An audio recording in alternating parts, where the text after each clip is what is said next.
நல்லது, கர்த்தருடைய வார்த்தைக்கு போக போகிறோம்.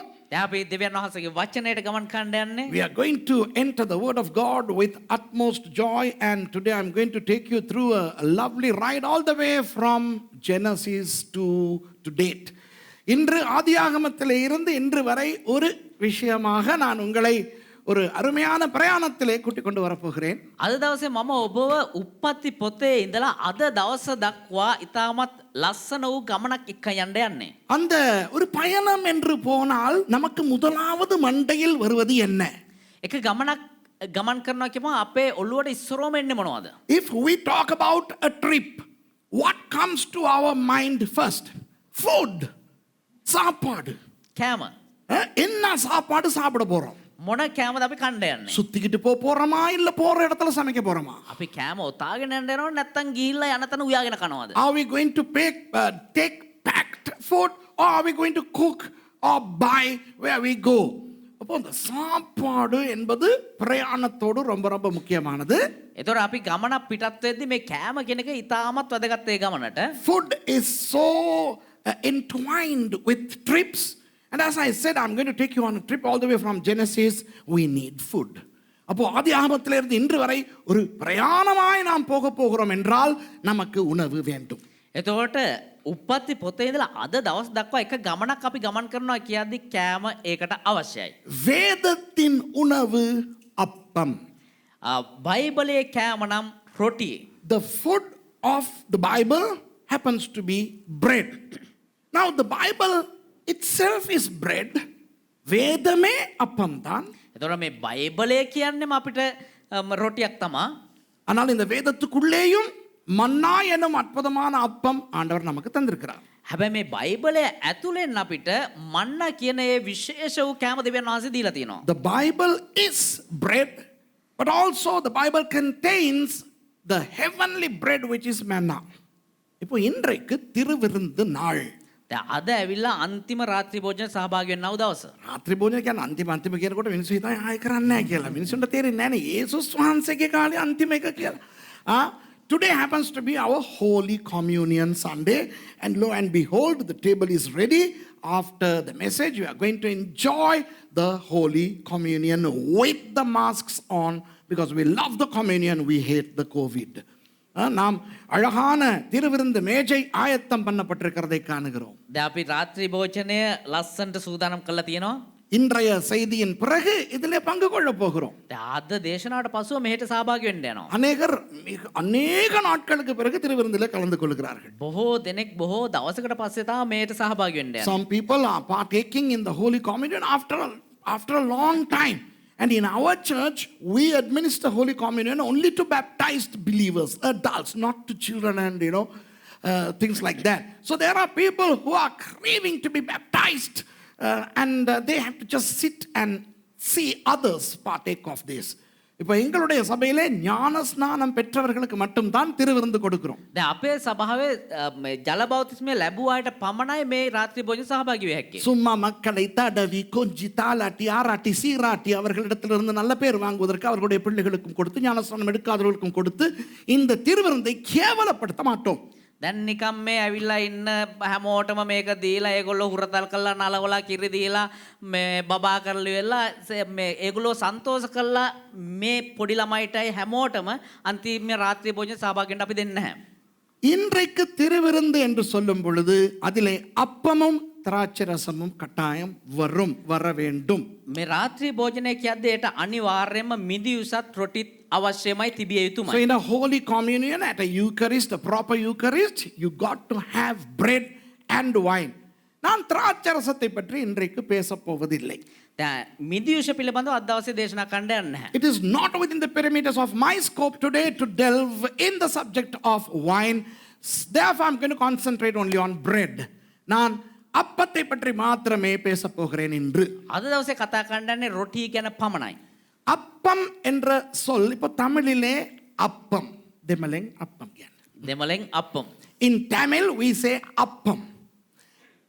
You know what is appam in English? Hoppers. සිංහලෙන් On the night Jesus was betrayed, he took the hoppers and broke it. and with some symbol, he gave it to his disciples. No. දැන් සිංහලෙන් දෙමළෙන් අප්පම් කියන්නේ ආප්ප. තමා පාවා දෙනු රැබු රාත්‍රී යේසුස් වහන්සේ ආප්ප රැගෙන. කිරි ආප්පද පොල් ආප්පද බිත්තර ආප්පද පැණි ආප්පද ස්තුති කොට කඩා සම්බෝල් සමග දුන්සේක නෑ. இப்போ சிங்களத்திலே ரொட்டி என்று வருகிறது. දැන් සිංහලෙන් රොටි කියලා තියෙන්නේ. அப்போ ரொட்டி என்றால் தமிழிலே ரொட்டி நம்ம திம்பமே கொத்து ரொட்டி முட்டை ரொட்டி தேங்காய் ரொட்டி பேரில்லாத ரொட்டி நம்ம பைபிள் ஸ்கூல்ல இருக்குது. நம்ம பைபிள் ஸ்கூல்ல இருக்குது ஒரு ரொட்டி அந்த காலத்துல இருந்து பாஸ்டர் டேனி அவங்க ஸ்டூடெண்ட்ஸா இருக்கிற காலத்துல இருந்து செய்வாங்க. அதுக்கு என்னங்கிறது அதுக்கே தெரியாது. දැන් රොටි කියපුවා එක රොටි ජාති තියෙනවා, පොල් රොටි තියෙනවා, කොත්ත රොටි තියෙනවා. ඔය වගේ රොටි ජාති තියෙනවා. දැන් අපේ බයිබල් විද්‍යාවේ තියෙනවා නමක් නැති රොටි. ඒක ඒ දවසේ ඉඳන් පාස් දැන්ලා කාලේ ඉඳන් අද වනතුරු ඒකට නමක් නැහැ. Rubber roti. In Sinhala the bread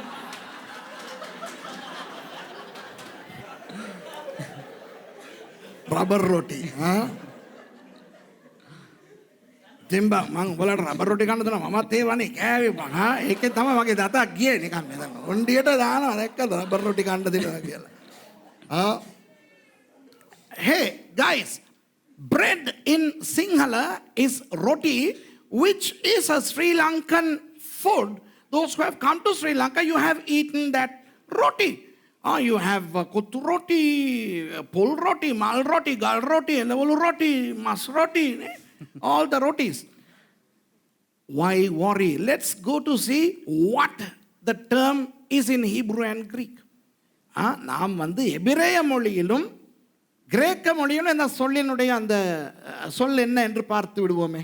දැන් අපි බලමුකෝ හේබ්‍රේව භාෂාවෙනුත් ග්‍රීක් භාෂාවෙනුත් මේ රොටි කියන ඒ වචනයට යෙදিলা තියෙන පදය මොකක්ද කියලා. எபிரேய மொழியிலே hem சொல்லுங்க. හේබ්‍රේව භාෂාවෙන් hem. In Hebrew it's hem. இப்போ எஃப்ராத்தா என்ற ஒரு நகரம் இருக்கிறது இஸ்ரவேலிலே. දැන් එෆ්‍රයිම් කියලා එක නගර එෆ්‍රාතා කියලා නගරයක් තියෙනවා ඊශ්‍රායල් වල. There is a city called Ephrata of whom Micah talks in chapter 5 verse 2. மீகா 5ஆம் அதிகாரம் 2வது வசனத்திலே அந்த எப்ராத்தாவை பற்றி மீகா தீர்க்கதரிசி சொல்லுகிறார். மீகா 5 වෙනි පරිච්ඡේදයේ 20 වෙනි පදේ ඒ එප්‍රාතා නගරය ගැන කතා කරනවා. அங்கு தான் இஸ்ரவேலில் இருக்கின்ற நல்ல நல்ல நல்ல கோதுமை எல்லாம் விளையும். එහෙ තමයි ඊශ්‍රායල් වල තිබෙනා වූ යහපත් තිරිඟු එහෙම මේ විකිනෙන්නේ. The high quality produced බං විකුණන එක කොහේ හරි ගෙනලා විකුණන්න පුළුවන්. නිපදවන්නේ විකුණන එක ගෙවල් ගන්න ගිහලා විකුණන්න පුළුවන්. නාසරෙත් වලටත් ගිහලා විකුණන්න පුළුවන්. නිෂ්පාදනය කරන්නේ. They produce high quality wheat in Ephrata and therefore the Ephrata began to be known as the house of bread, Beit Lahem. அந்த எப்ராத்தாவிலே உயர் ரக கோதுமை அதிகமாக விளைகின்றபடியினால் එප්‍රාතා වල තිබෙනා වූ ඒ තිරිඟු ඉතාමත් මිල අධික සහ හොඳම තත්ත්වයේ ඒව නිසා அந்த நகரத்துக்கு அப்பத்தின் வீடு பெய்ட் லஹெம் என்று பெயர் வந்தது. ඒ නිසා ඒ නගරයට නමක් වැටුණා මේ රොටි ගෙදර. එහෙම නැත්නම් බෙත් ලහෙම් කියලා. அங்குதான் இயேசுவானவர் பிறந்தார். එහෙ තමයි යේසුස් වහන්සේ ඉපදුනේ. Jesus was born there. Do you know why? There are 3 reasons. One of them happens to be that he is the bread that descended from heaven, and bread has to come from the best bread producing place, Bethlehem. இப்போ இயேசுவானவர் பெத்லஹேமிலே பிறப்பதற்கு 3 காரணங்கள் உண்டு. යේසුස් ක්‍රිස්තුස් වහන්සේ බෙත්ලෙහෙම් වල ඉපදෙන්න කාරණා 3ක් බලපෑවා. அதிலே ஒன்று ඒකේ පළවෙනි එක තමයි வானத்திலிருந்து பரத்திலிருந்து பரலோகத்திலிருந்து இறங்கி வருகின்ற அப்பமாக அவர் வந்தபடியினால் ස්වර්ගයේ ඉඳලා උන්වහන්සේ රොටියක් විදිහට පැමිණිය නිසා உலகத்தில் அதிசிறந்த அப்பம் விளையும் இடமாகிய பெத்லஹேமிலே வந்து பிறந்தார். ලෝකේ ඉතාමත් මිල අධික වූ හොඳම තත්ත්වයේ රොටි බෙත්ලෙහෙම් වල නිසා එහි ඉපදුනා. இப்போ இலங்கையிலே உள்ளவர்களுக்கு எப்படி அரிசி மூலாதார உணவாய் இருக்கின்றதோ දැන් ශ්‍රී ලංකාවේ ජීවත් වන අපිට හාල් කොහොමද අපේ ප්‍රධාන ආහාරයක් විදිහට පවතින්නේ அதுபோல இஸ்ரவேலிலே உள்ளவர்களுடைய பிரதான மூலாதார உணவு அப்பம். ඒ වගේම ඊශ්‍රායල් වල ජීවත් වන අයට ප්‍රධාන ඔවුන්ගේ ආහාර වේල ඇවිල්ලා රොටිය. Here in Sri Lanka, our main staple food happens to be rice, and on the same token, the counterpart of that rice in Israel happens to be wheat or bread. இப்போ நமக்கு இப்போ வெளிநாட்டுக்காரர்களுக்கு அரிசி என்றால் அதிலே எத்தனை வர்க்கங்கள் இருக்குன்னு தெரியாது. විදේශගතව ජීවත් වෙන අයට එහෙම නැත්නම් විදේශිකයන්ට දන්නේ හාල් කියපුවම කොච්චර හාල් වර්ග තියෙනවද කියලා උන් දන්නේ නැහැ. ஆனால் இலங்கை இந்தியா போன்ற தேசங்களில் உள்ளவர்களுக்கு நமக்கு தெரியும் அரிசியிலே நல்ல உயர் ரக அரிசி, தாழ்ந்த ரக அரிசி, உடம்புக்கு சரியில்லாத அரிசி, நல்ல அரிசி, காலை உணவுக்கு தேவையான அரிசி, விருந்தாளிகளுக்கு கொடுக்கிற அரிசி, வீட்டுக்கு பாரமாய் வருகின்றவர்களுக்கு கொடுக்கிற அரிசி, இப்படி வித்தியாசமான அரிசிகள் உண்டு என்று. දැන් ලංකාවේ ඉන්දියාව වගේ ජීවත් වෙන අපි දන්නවා හාල් වර්ග මොනවද කියලා. අමුත්තන්ට දෙන්න ඕනේ මොන වගේ හාල්ද, මිල අධික හාල් මොනවද, මිලෙන් අඩු හාල් මොනවද, පෝෂදායී ආහාර මොනවද, මේ හාල් මොනවද, රෝගීන්ට දෙන්න ඕනේ හාල් මොනවද, ඔය වගේ අපි දන්නවා මේ හාල් වර්ග ගැන. We in Sri Lanka and in India know the different types of rice that we give to people. You know, a certain variety for elite visitors, and certain variety for uninvited guests who come all the time to come and eat. And the cheap rice, the best rice, the breakfast rice, the lunch rice, the porridge rice. My goodness, we have. சில பேர் வந்து இப்போ English பேசிக்கிட்டு வாரவங்களுக்குன்னு சொல்லி சில அரிசி இருக்குது, பாஸ்மதி. දැන් ඉංග්‍රීසි කතා කරන අයට කියලා වෙනම හාල් ජාතියක් තියෙනවා බාස්මති. இப்போ எங்கள் வீட்டுக்கெல்லாம் இங்கிலீஷ் பேசுகிறவங்க வந்தாங்கன்னா we give them basmati rice. Would you like basmati rice with some little bit of manjal? Kianda. ඉංග්‍රීසි කතා කරගෙන එන කච්චය පුරින් ඉඳලා ඇවිල්ලා එන කච්චය තේනවාද ඒගොල්ලන්ට අපි දෙනවා මේ what is that? Basmati හාල් දෙනවා. ඒකට කහ චුට්ටක් දාලා දෙනවා. It's beautiful. ඒත් එක එන සල්ට් එකකුත් දාපුවම beautiful, you know what? అలా ఏలకాయ కొంచెం పోతా இன்னும் కొంచెం அப்படியே தூக்கும். It'll lift.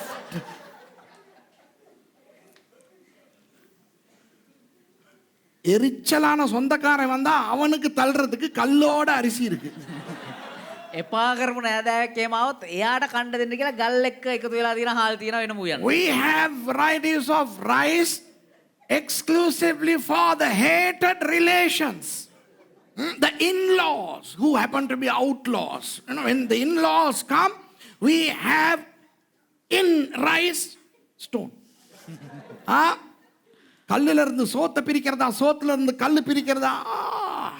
ගල් වලින් බත් වෙන් කරගන්නද, බත් වලින් ගල් වෙන් කරගන්නද කියලා තේරෙන්නේ නැහැ.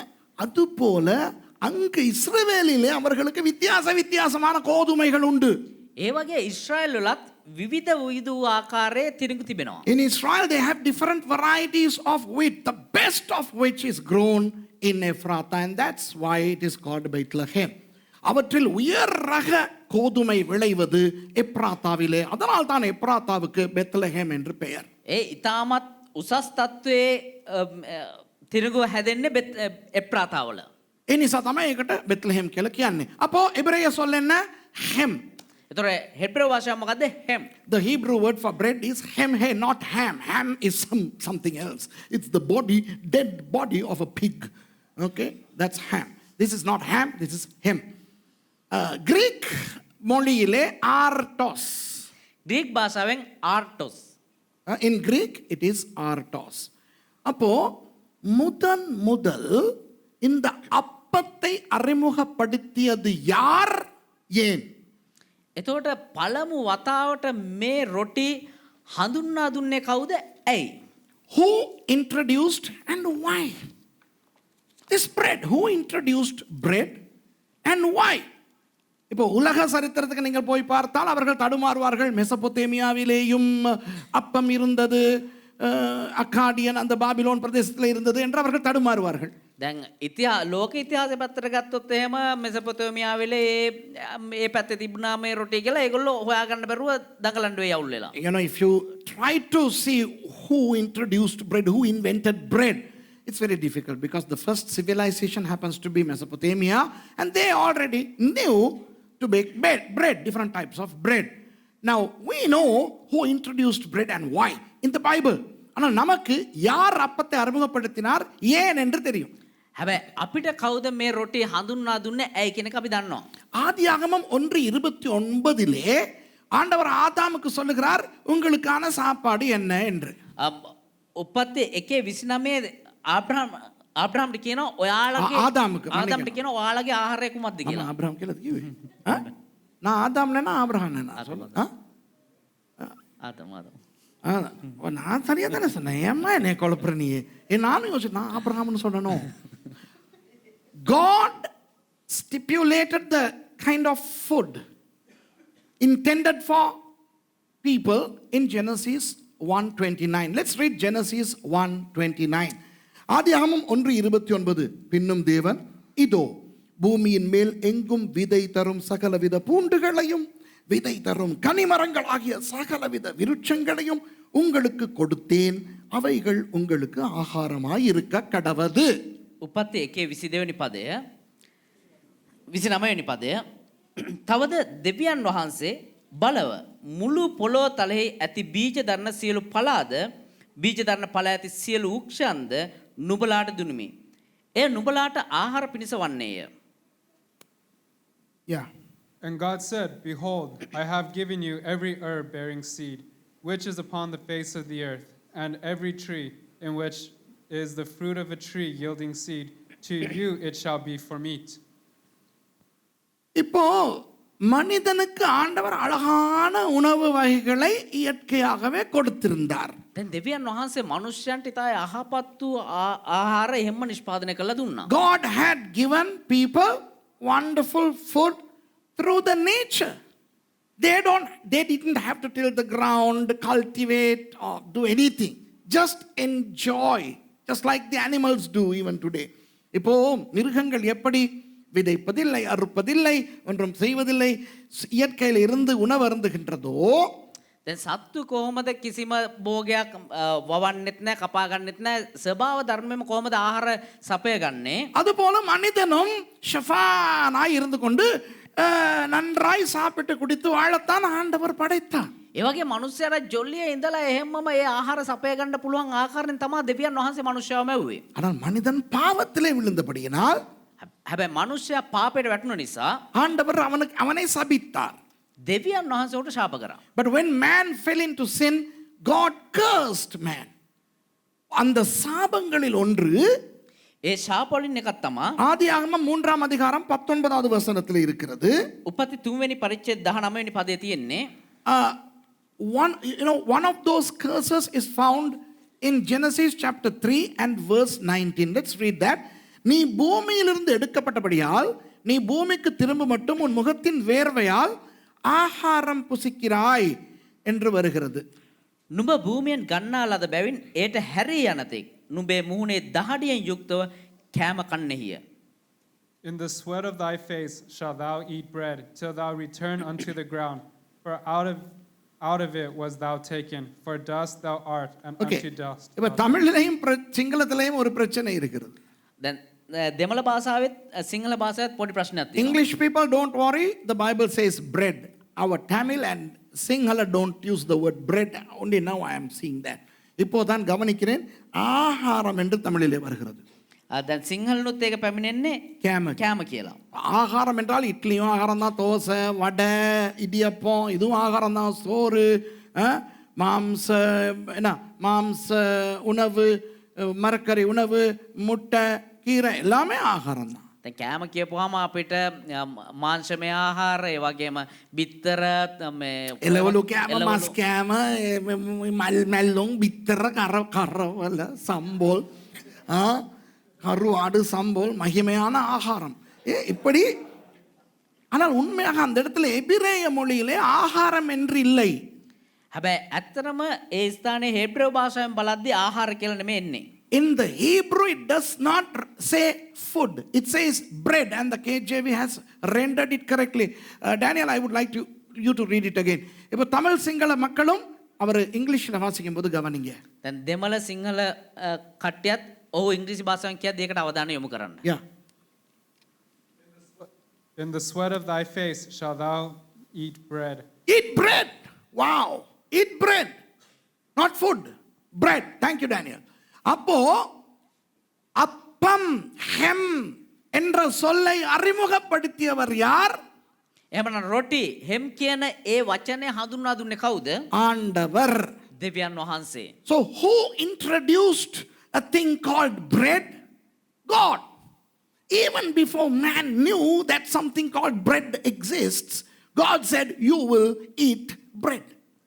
அப்போ அப்பம் என்ற ஒன்று இருக்கின்றது என்று ஆதாம் தெரிந்து கொள்வதற்கு முன்னேயே ஆண்டவர் தீர்க்க தரிசனமாக சொன்னார், நீங்கள் சாப்பிட போகிற உணவு அப்பம் தான் என்று. එතකොට රොටි කියලා කෑම જાතියක් පිළිබඳව ආදම් දැනගන්නත් ප්‍රථම දෙවියන් වහන්සේ අනාගත වාක්‍යයක් විදිහට ප්‍රකාශ කරනවා නුඹ කෑමට ආහාරයට ගන්න යන්නේ රොටි කියලා. அந்த வசனத்தை நான் பிரசங்கித்தால் ඒ වචනේ අපි දේශනා කරා නම් அந்த வியர்வையை பற்றி ஏன் சொல்லுகிறார்?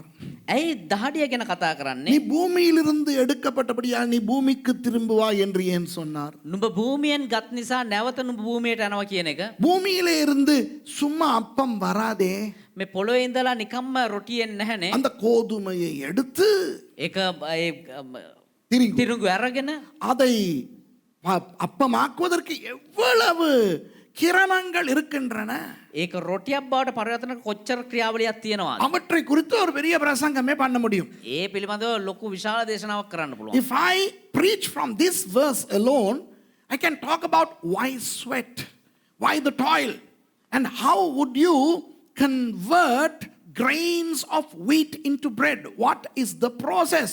The process of cultivation, the process of harvest, the process of processing, and the wheat and its what do you say, the shaft, and the கோதுமை, அப்புறம் அதனுடைய அந்த தூள், ඒ තිරිඟුව ඊට පස්සේ එකෙන් මේ பொத்து පිටි பொத்து பொத்து පොතු இதை பற்றியெல்லாம் பயங்கரமா அந்த வசனத்துல உட்கார்ந்து பேசலாம்ப்பா நிறைய. ඒ වචනය පිළිබඳව ලොකු විශාල දේශනාවක් කරන්න පුළුවන්. So I can give an exegesis on Genesis 3:19, but no, let's not tarry there. அதுக்குள்ள உட்கார வேண்டாம், இதை மாத்திரம் தெரிந்து கொள்வோம். ඒක ඇතුළට අපි යන්න යන්නේ අපිට අවශ්‍ය දේ විතරක් අපි තේරුම් ගමු. ஆண்டவர் அப்பத்தை அறிமுகப்படுத்தினது ஒரு நல்ல விஷயத்துக்காக அல்ல, கெட்ட விஷயத்துக்காக. දෙවියන් වහන්සේ රොටිය හඳුන්වා දුන්නේ යහපත් කාරණාවක් නිසා නෙවෙයි අයහපත් කාරණාවක් God did නිසා. not introduce bread as a good symbol, but as a symbol of curse. இப்ப பாருங்கள், மனிதன் மாத்திரம் பாவம் செய்யாவிட்டால் දැන් බලන්න මනුෂ්‍යයා විතරක් පාපය නොකළා නම් அப்பம் வந்திருக்குமா? රොටි පැමිණෙයිද? If man did not fall into sin, would bread have come? Come on, tell me. இப்ப பாருங்க, ஆதியாகமம் 1:29 ஆண்டவர் சாப்பாட்டு வகைகளை சொல்லிவிட்டார் அல்லவா? දැන් උප්පත්ති 1:20 වෙනි පදයේදී 29 වෙනි පදයේදී දෙවියන් වහන්සේ ආහාර ගැන කිව්වද නැද්ද? இடையிலே அவர் மெனுவை மாற்றுவாரா? දැන් දෙවියන් වහන්සේ ඒ මෙනු එක මාරු කරයිද? Now God introduced food to man in Genesis 1:29. Do you think that God would change the menu along the way? No. இல்லை, மனிதன். உங்களுக்கு சொல்கிறேன் என்று கேட்டுக்கொள்ளுங்கள். ඔබට එක දෙයක් කියන්නම් හොඳට අහගන්න. நீங்கள் நினைக்காதீர்கள் மனிதன் தான் ஆரோக்கியமாய் சாப்பிட்டு வாழுகிறான் என்று. ඔබ හිතන්න එපා මනුෂ්‍යයා තමයි මේ නිරෝගීමත්ව කෑම ආහාරයට ගන්න කියලා. Don't think that it is humans who know to eat proper nutritious food, balanced food. No. That is all hocus pocus, modern elements. அதெல்லாம் சும்மா புல்டா போண்டா கஞ்சா கப்சா. ඒවා නිකන් බොරු බේකල් පච. யானை பாருங்கள், අලියා දිහා බලන්න.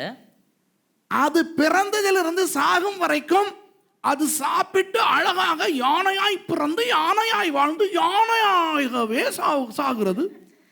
ඌ ඇවිල්ලා හොඳට කාලි වෙලා අලියෙක් වගේ ඉපදිලා අලියෙක් වගේ ඉඳලා අලියෙක් වගේ මැරලා යනවා.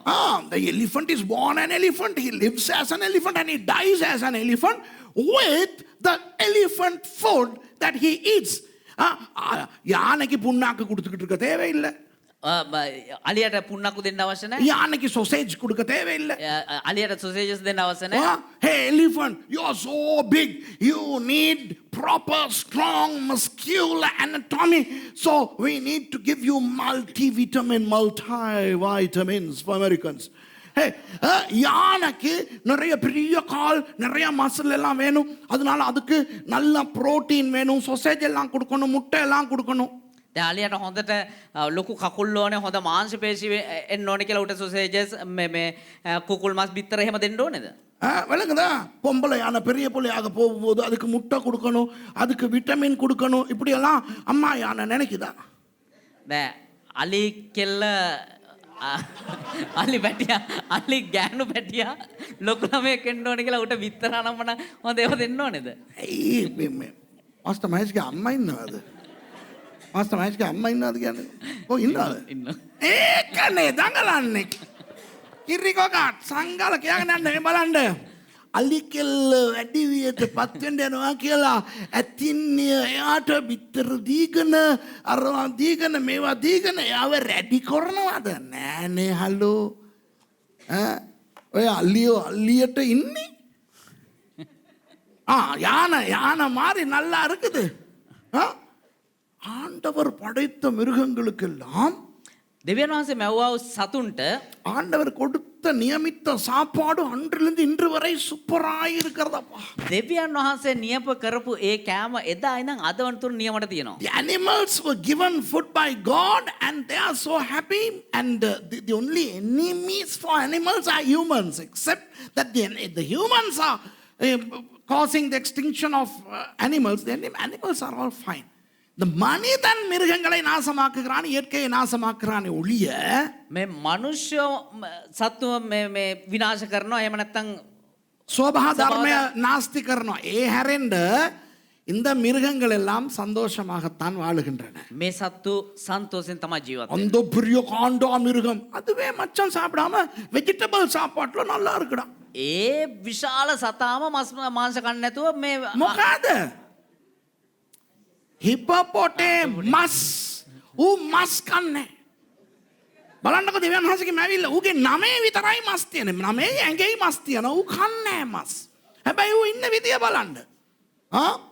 You know, even the hippos, some of these herbivores, the huge herbivores, wow, they are huge and they are so strong with their diet, by their diet. Ooh, that's how God blessed them. அப்படித்தான் ஆண்டவர் ஆசீர்வதித்தார். එහෙම තමයි දෙවියන් වහන්සේ ආශිර්වාද කළේ. அப்படி இருக்கும் பொழுது ஆதாமும் ஏவாளும் ஆண்டவரால் கொடுக்கப்பட்ட அந்த சாப்பாட்டை சாப்பிட்டிருந்தால் இன்று வரை மனுஷன் சுகமாய் எந்த வியாதியும் இல்லாமல் வாழ்ந்திருப்பான். ඒ ආකාරයෙන් දෙවියන් වහන්සේ නියම කරපු ඒ ආහාර ආදම් සහ ඒව කෑමට භාවිතා කරන අද වනතුරු නිරෝගීමත්ව ශක්තිමත්ව ලස්සනට ඉඳී. Had man not fallen into sin and had man lived with the stipulated food, the humankind would have been a very healthy, prosperous, thriving species.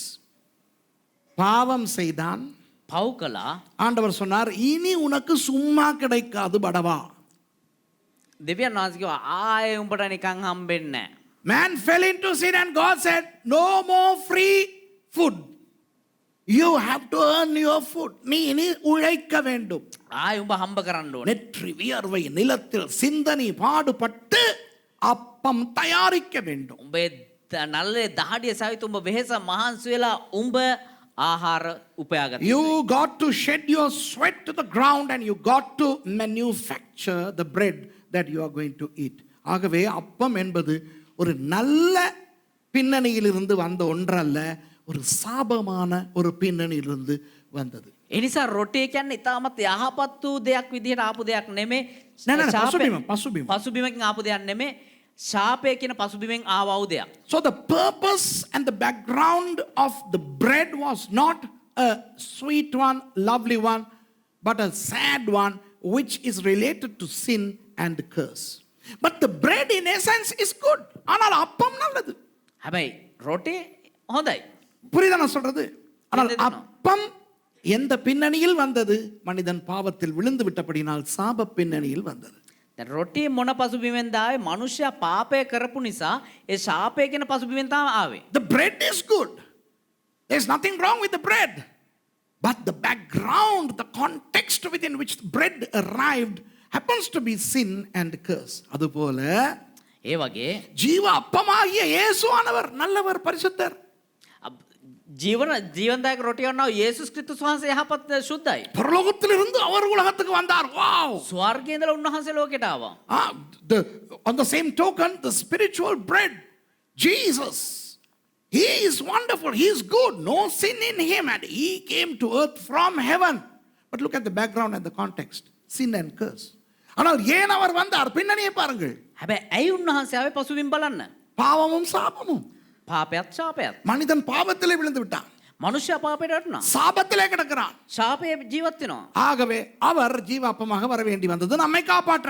ඒ නිසා අපිව බේරගන්න උන්වහන්සේට ජීවන්තය රොටිය විදිහට එන්න වුණා. Man fell into sin and man invited curse upon himself, and Jesus had to come. The bread from heaven had to come to be a blessing to man. இப்போ எங்கே ஆரம்பித்தது என்று பார்த்து விட்டோம். දැන් කොහෙද මේක ආරම්භ වුණේ කියලා බැලුවා. இப்போ ஆண்டவர் நமக்கு தருவதும் දැන් දෙවියන් වහන්සේ අපිට දෙන දේත් பிசாசு நமக்கு தருவதும் என்ன என்று ஆதியாகமத்தில் ஒரு சின்ன கதையிலிருந்து பார்த்துவிட்டு பிறகு போவோம் வேறு இடத்துக்கு. යක්ෂයා අපිට දෙන දේත් මොනවද කියලා උප්පත්ති පොතේ පොඩි කතාවකින් බලලා අපි ඊළඟට යමු.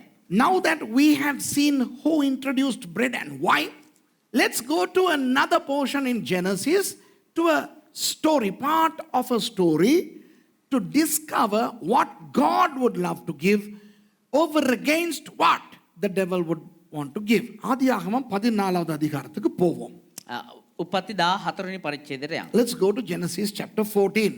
அந்த கதையின் பின்னணி என்னவென்றால், ඒ කතාවේ පසුබිම් මොකක්ද කියනවා නම් லோத்து சோதோமுக்கு பக்கத்திலே வாழ்ந்து கொண்டிருந்தான். ලොත් සෝදොම් ළඟ ජීවත් වෙනවා. The background of the story goes like this. Lot, Abraham's brother's son, lived in Sodom. இந்த சோதோமுக்கு விரோதமாக ஒரு தேசம் வந்து 5 தேசங்களை 4 தேசங்கள் யுத்தம் செய்து கைப்பற்றி கொண்டு போய்விட்டார்கள். දැන් සෝදොම් වලට විරුද්ධව රටවල් 5ක් යුද්ධයට ඇවිල්ලා මොවුන්ව යටත් වහල්භාවයට අල්ලගෙන ඔන්න යනවා. සෝදෝම් ඇතුළු රටවල් 5ක් අල්ලාගෙන ගියා තව රටවල් 4ක්. 4 nations came against 5 nations, one of which happens to be Sodom. And Sodom fell and they were taken captive to a far area. லோத்தையும் பிடித்து கொண்டு போய் விட்டார்கள். ලෝතත් අල්ලගෙන යනවා. ஆபிரகாமுக்கு தகவல் வருகிறது. அவர் சீகேமிலே இருந்தார். දැන් ආබ්‍රහම්ට එනවා මේ පණිවිඩ ඔහු සීකේම් වල හිටියා. Abram, who was living in Shechem, heard that his brother's son Lot had been taken captive. So he, with 318 servants of his, goes and attacks the enemies, and he saves his nephew. அவர் என்ன செய்கிறார்? Abraham என்ன செய்கிறார்? 318 வேலைக்காரர்களை அழைத்து கொண்டு போய் ආබ්‍රහම් මොනවද කරන්නේ? 318 දෙනෙක්ව එකතු කරගෙන ගිහිල්ලා அந்த ராஜாக்களோட யுத்தம் செய்து ඒ රජවරුන් එක්ක යුද්ධ කරලා தன்னுடைய மருமகனை லோத்தை காப்பாற்றி கொண்டு வருகிறார். තමුන්ගේ බෑනවන්න ඒ ලොත්ව බේරගෙන එනවා. இப்போ கதை என்னவென்றால், දැන් කතාව මොකද්ද? ஆபிராம் போய் யுத்தம் செய்து வென்று தன்னுடைய மகனாகிய லோத்தையும் அந்த உடைமைகள் அது இது எல்லாவற்றையும் எடுத்துக்கொண்டு வந்து கொண்டிருக்கிறார். දැන් ආබ්‍රහම් තමුන්ගේ පිරිසත් එක්ක ගිහිල්ලා අරගොල්ලොත් එක්ක යුද්ධ කරලා තමුන්ගේ පුත්‍රයාවත් බේරගෙන ඔහුට අයිති ඒ සියල්ලත් අරගෙන දැන් පැමිණෙනවා. So Abram goes, wages war against those kings who took his nephew captive, defeats them and saves his nephew, and with a lot of booty he is now on his way back. அப்போ 2 பேர் அவரை சந்திக்க வருகிறார்கள். දැන් දෙදෙනෙක් ඒ මොහොතේ ඔහුව හමු වෙන්න පැමිණෙනවා. 2 people are coming to see him. Now this is for us. This message is for us, okay? God is talking to us. தேவன் நமக்கு இப்போ பேசுகிறார். දෙවියන් වහන්සේ දැන් අපිට කතා කරනවා. இந்த செய்தி நம்ம எல்லாருக்கும். දැන් මේ පණිවිඩ අපි හැම කෙනෙකුටම. ஆபிராம் வந்து கொண்டிருக்கும் பொழுது 2 பேர் இவரை சந்திக்க வருகிறார்கள். ආබ්‍රහම් පැමිණෙනකොට දෙන්නෙක් ඔහුව හමු වෙන්න පැමිණෙනවා. 2 people are coming to meet Abram. Hey, not together. The 2 people did not come together. One after another. அவர்கள் இருவரும் ஒன்றாய் வரவில்லை. ඒ දෙන්නම එකට පැමිණියේ නැහැ. ஒருவருக்கு பின் ஒருவர் வந்தார்கள். එක්කෙනෙක් කාවට පස්සේ අනිත් කෙනා පැමිණෙන්නේ. ஏனென்றால் ஒருவர் கெட்டவர், ஒருவர் நல்லவர்.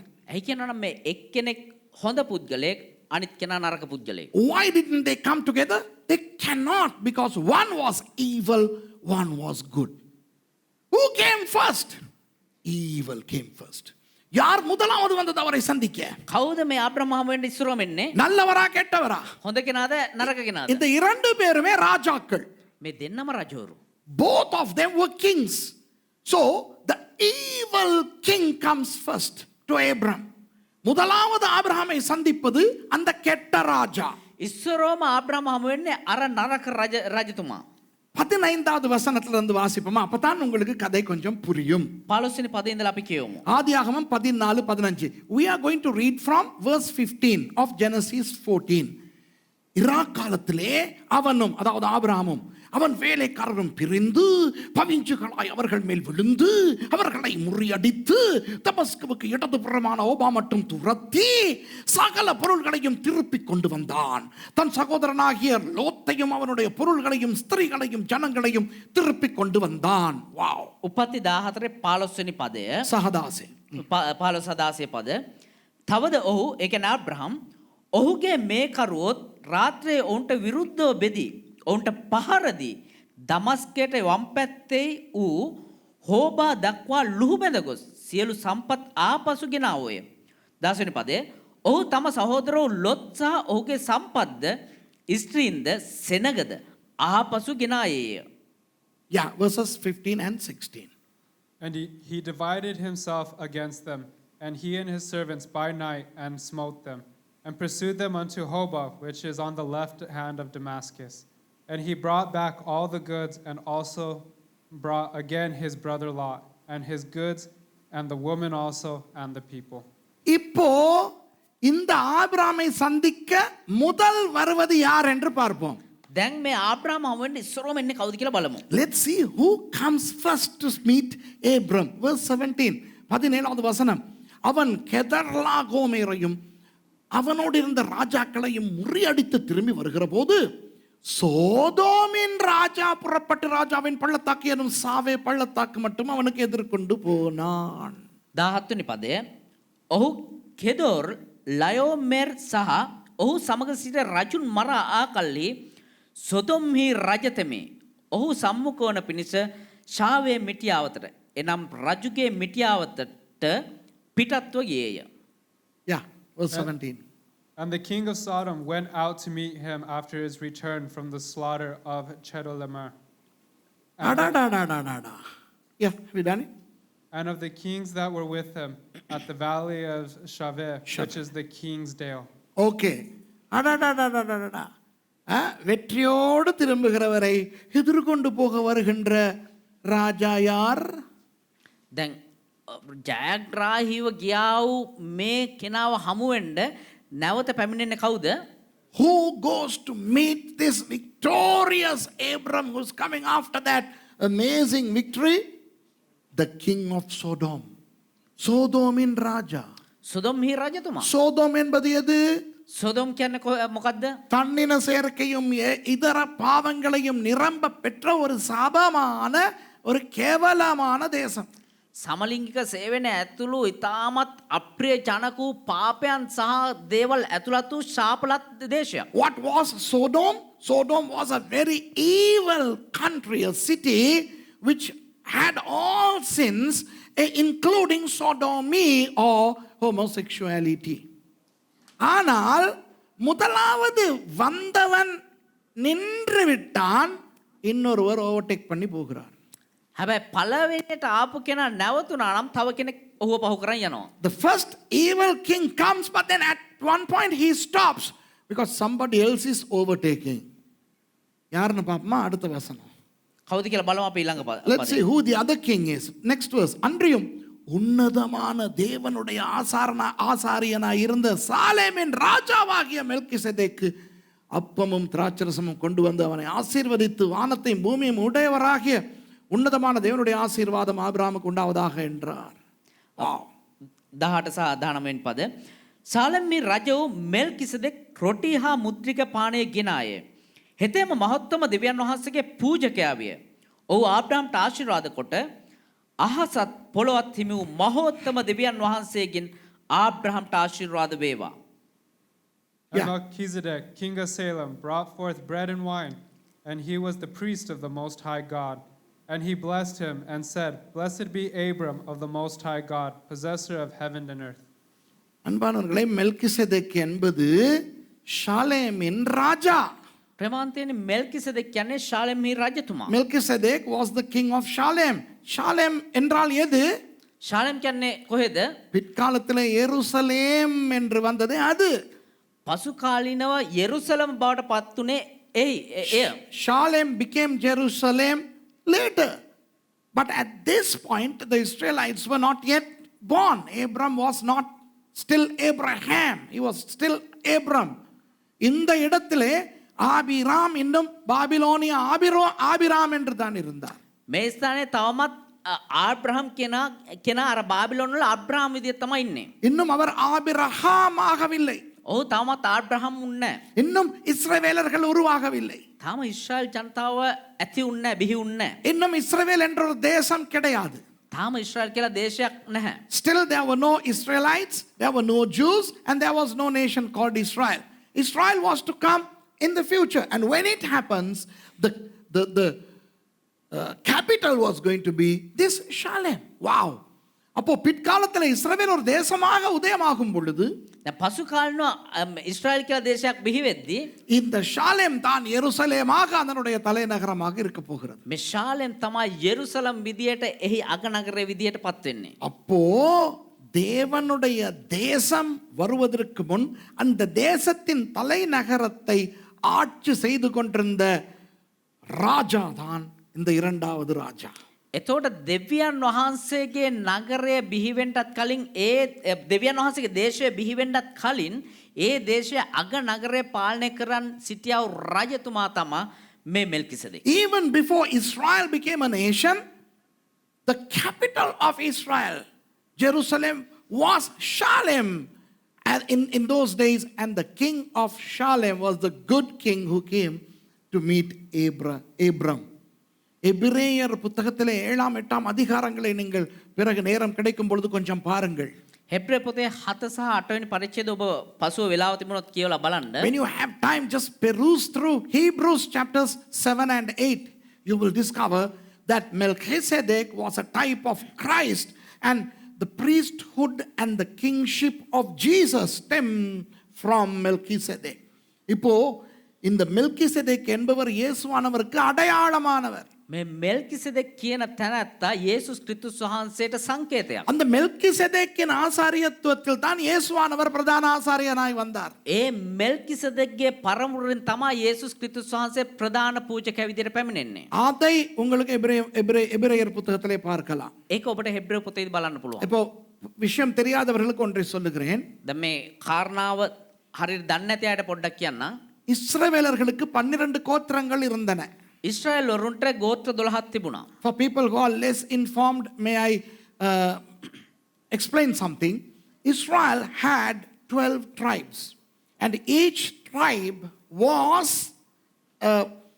allocated an area, and they were designated with designations. அந்த ஒவ்வொரு கோத்திரத்துக்கும் ஒவ்வொரு பொறுப்பும் ஒவ்வொரு பிரதேசமும் கொடுக்கப்பட்டன. ඒ එක එක ගෝත්‍රයන් වලට එක එක වගකීමුත් එක එක ප්‍රදේශات වෙන් වුණා. யூதா கோத்திரம் ஆட்சி செய்யும் கோத்திரம். යුදා ගෝත්‍රය තමයි පාලනය කරන්නව ගෝත්‍රය. The tribe of Judah was the ruling tribe. இயேசுவானவர் அந்த கோத்திரத்திலே வந்தபடியினால் இயேசுவானவர் ராஜாவாய் செயல்பட முடியும். යේසුස් ක්‍රිස්තුස් වහන්සේ ඒ ගෝත්‍රයෙන් පැමිණි නිසා උන්වහන්සේ රජෙක් විදිහට උන්වහන්සේට පැමිණිය හැකියි. Jesus came through the tribe of Judah, therefore he can be the king. ஆனால் ஆசாரியர்களுடைய கோத்திரம் யூதா கோத்திரம் அல்ல, லேவி கோத்திரம். හැබැයි පූජකයන්ගේ ගෝත්‍රය ඇවිල්ලා යුදා ගෝත්‍රය නෙමේ ලෙවි ගෝත්‍රය. But the priests came from the tribe of Levi, and therefore Jesus cannot be a priest because he did not come from the tribe of Levi. இயேசுவானவர் லேவி கோத்திரத்திலே வராதபடியினால் அவர் ஆசாரியனாக முடியாது. යේසුස් ක්‍රිස්තුස් වහන්සේ ලෙවි ගෝත්‍රයෙන් නොපැමිණි නිසා උන්වහන්සේට පූජකයෙක් වෙන්න බෑ. ஆனாலும் இயேசுவானவர் பிரதான ஆசாரியராயிற்றே. හැබැයි උන්වහන්සේ ප්‍රධාන පූජකයා බවට පත් உத்தம වුණා. பூஜகவரையானே. எப்படி? ඒ කොහොමද? But still, Jesus happens to be the high priest, the Gadol Kohen. How? Through Melchizedek. அந்த மெல்கிசெதேக் மூலமாக. ඒ මෙල්කිසෙදෙක් කරන කොටගෙන. அப்போ மெல்கிசெதேக் யாருக்கு அடையாளம்? එතකොට මෙල්කිසෙදෙක් කාටද කාව සංකේතවත් වෙන්නේ? இயேசுவானவருக்கு. යේසුස් ක්‍රිස්තුස් වහන්සේ. So who is represented by Melchizedek? Jesus. சோதோமின் ராஜா யாருக்கு அடையாளம்? එතකොට සෝදොම් වල රජතුමාව කාටද සංකේතවත් වෙන්නේ? பிசாசு. යක්ෂයාට. So who is represented by the king of Sodom? The devil. அப்போ ஆபிராம் வெற்றியோடு வரும்போது முதலாவது சந்திக்க வருகிறது யார்? එතකොට ආබ්‍රහම් ජයග්‍රාහීව පැමිණෙද්දි කවුද ඉස්සරවම හමු වෙන්න පැමිණෙන්නේ? பிசாசு. යක්ෂයා. Who comes first to meet Abram when he comes victorious? The devil. உங்கள் வாழ்க்கையிலே நீங்கள் ரட்சிப்பு என்னும் வெற்றிக்குள்ளே வரும் பொழுது, ஊழியம் என்னும் வெற்றிக்குள்ளே வரும் பொழுது, எந்த வெற்றியை நீங்கள் அடைந்தாலும் முதலாவது உங்களை சந்திக்க ஆசையோடு வருகின்றவன் யார்? பிசாசு. දැන් ඔබේ ජීවිතයත් ඔබ ගැලවීම කියන ඒ ජයග්‍රහණයට පැමිණෙද්දී එහෙම නැත්නම් සේවය කියද්දි ජයග්‍රහණයට පැමිණෙද්දී එහෙම නැත්නම් ඔබේ ජීවිතේ මොන ජයග්‍රහණයකට ඔබ පැමිණලා සන්තෝෂයෙන් පැමිණෙද්දී ඔබ පළමු කොට හමු වෙන්න පැමිණෙන්නේ කවුද? යක්ෂයා. Every time you enjoy a victory, say the victory of salvation, you become a Christian. Or the victory of coming into the ministry, you become a servant of God. Or any victory, be it material, spiritual, financial, whatever. Who is going to visit you first? The devil. இப்போ விளங்குதா உங்களுக்கு? ஒரு புது வியாபாரத்தை தொடங்குங்க. දැන් ඔබ අලුත් ව්‍යාපාරයක් ආරම්භ කරන්න. முதலாவது உங்களை விசிட் பண்ண வர போறது பேய். ඉස්සරවම ඔබ හමු වෙන්න පැමිණෙන්නේ යක්ෂයා. You open a new business, who is going to visit you first? The devil. You give birth to a baby, a new blessing in your home, who is going to come first? The devil. மொத்தம் உங்களுக்கு ஒரு புள்ள பிறக்குது, உங்களோட வீட்டில் ஒரு புதிய ஆசீர்வாதம் வருது, யார் உங்களை பார்க்க வர போறா? பேய். පළමු වතාවට ඔබට දරුවෙක් ඉපදිලා ඔබට ආශිර්වාද පළමු ඒ ආශිර්වාද ලැබෙද්දි කවුද ඉස්සරවම හමු වෙන්න දෙන්නේ? යක්ෂයා. சரி பாஸ்டர், நீங்க சொல்றது சரி. ஏன்னா எனக்கு முத புள்ள பிறந்த போது என் மாமியார் தான் வந்துச்சு. හරි පාස්ටර් ඔයා කියන එක ඇත්ත. මගේ පළවෙනි දරුවා හම්බෙද්දි මගේ නැන්දම තමයි හම්බෙන්න ආවේ. யோ அந்த பேய் இல்ல, உண்மையான பேய். நான் சொல்றது உண்மையான பேய். ඒ යක්ෂයා ගැන නෙමෙයි කතා කරන්නේ, ඇත්තම යක්ෂයා ගැන කතා කරන්නේ. நான் பேசுறது பேயை விட பெரிய பேயெல்லாம் இல்ல, உண்மையான பேய். මම කතා කරන මේ යක්ෂයාට වඩා ලොකු යක්ෂයෙක් නෑ. ඒ තමයි ඇත්තම යක්ෂයා. நீங்கள் எந்த ஒரு நல்ல ஆசீர்வாதத்தை பெற்றுக்கொண்டாலும், ஒரு ஜெயத்தை பெற்றுக்கொண்டாலும், உங்களை சந்திக்க தந்திரத்தோடு காத்திருக்கிறான் பிசாசு. ඔබ මොන ජයග්‍රහණය ලබා ගත්තත් ඔබ මොන ආශිර්වාදය පළමුව ලබා ගත්තත් ඔබ හමු වෙන්න ඉස්සරවම උත්සාහ කරන්න කවුද? පැමිණෙන කවුද? යක්ෂයා. No matter what blessing, what victory you enjoy, the first person to come and meet you is the devil. But wait a minute. Jesus is the overtaker. இயேசு ஆனவர் முந்தி வருகிறவர். ஆமென். හැබැයි යේසුස් ක්‍රිස්තුස් වහන්සේ පළමු කොට පැමිණෙන කෙනයි. ஹலோ, ஒரு ரேஸ்ல எவன் முதல்ல போனாங்கிறது முக்கியம் இல்லைங்கோ. එක රේස් තරඟයකදී ඉස්සරවම කවුද ගියේ කියන එක නෙමෙයි වැදගත්. யாரு முதல்ல முடிச்சாங்கிறது தான் முக்கியம். කවුද ඉස්සරවම අවසන් කරන්න කියන එක තමයි වැදගත්. In a race, it doesn't matter who starts first, but who finishes first is what's important. The devil is hasty. The devil wants to meet you first. But praise God, we have Jesus, the spiritual Melchizedek, who is the overtaker, spelled with a capital O. பிசாசு எங்களை சந்திக்க வரட்டும், அவன் தந்திரங்களோடு வரட்டும், உபாயங்களோடு வரட்டும். යක්ෂයා අපේ හමු වෙන්න ආපුද උපායන් එක්ක උපද්‍රව එක්ක ආපු දෙන්. ஆனால் அவனை முந்திக் கொண்டு நம்மை வந்து அடைகிறவர் யார்? හැබැයි ඌව පහු කරගෙන අපි ඉස්සරව හමු වෙන්න එන්නේ කවුද? இயேசுவானவர். යේසුස් වහන්සේ. ஆமென். Amen. அவர் நமது மெல்கிசெதேக்காக இருக்கிறார். උන්වහන්සේ අපේ මෙල්කිසෙදෙක්ව සිටිනවා. அப்ப சோதோமின் ராஜா வந்தான். சோதோமின் ராஜா வந்தான். එතකොට සෝදොම වල රජතුමා ආවා நின்றான், නැවතුණා பார்த்தான், බැලුවා மெல்கிசெதேக்கை ஓவர்டேக் பண்ணிட்டு போயிட்டார். මෙල්කිසෙදෙක් ඔහුව පහු කරන් ආවා. The king of Sodom comes, stops, looks, but lo and behold, Melchizedek overtakes. What does Melchizedek do? Melchizedek என்ன செய்கிறார்? මෙල්කිසෙදෙක් මොනවද කරන්නේ? பாருங்க, மெல்கிசெதேக்கு உன்னதமான தேவனுடைய ஆசாரியனாய சாலமேன் ராஜாவாகிய மெல்கிசெதேக்கு அப்பமும் திராட்சரசமும் கொண்டு வந்து கொடுக்கிறார். வா. සාලෙම්මි රජු මෙල්කිසෙදෙක් රොටි හා මුත්‍රික පානය ගෙනායේය. What does Melchizedek do when he comes to Abram? he comes and gives bread and wine. பாருங்க, බලන්න ஆபிராம் வெற்றியோடு வருகிறார். ආබ්‍රහම් ජයග්‍රාහීව පැමිණෙනවා. Abram comes victoriously. But the Bible clearly states that he is bringing the booty with him. வேதம் தெளிவாக சொல்லுகிறது ஆபிராம் வெற்றியோடு கொள்ளை பொருட்களையும் எடுத்துக்கொண்டு வருகிறார் என்று. බයිබලේ පැහැදිලිව කියනවා ආබ්‍රහම් ජයග්‍රාහීව ඒ කොල්ල කාපු භාණ්ඩත් රැගෙන පැමිණෙන්නේ කියලා. அப்போ யாராவது அவரை சந்திச்சா ඒතර කවුරු හරි ඔහුව මුණ ගැහුණා නම් என்ன சொல்லணும்? මොනවද කියන්න ඕනේ? ஐயோ இவ்வளவு கொள்ள பொருள் கிடைச்சிருக்கோ, ஐயோ ஐயோ ஐயோ, අයියෝ මෙච්චර කොල්ල කාලා මෙච්චර භාණ්ඩ ලැබුණාද? எனக்கு கொஞ்சம் தாரீங்களா? මට පොඩ්ඩක් දෙනවද?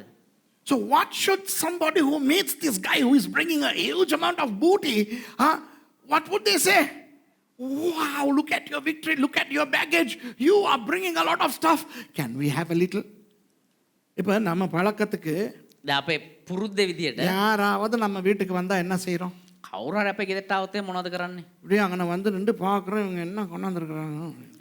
මීට කැරක් කැරේ බලන මෙයා මොනවද අරන් ආවේ? If somebody comes, some visitors come, we slowly come to the front and our eyes roam all over the room. Wow, roam all over the room. Wow, to see what have they brought. ஏதாவது ஒரு brown paper bag ஒன்று இருக்காதா?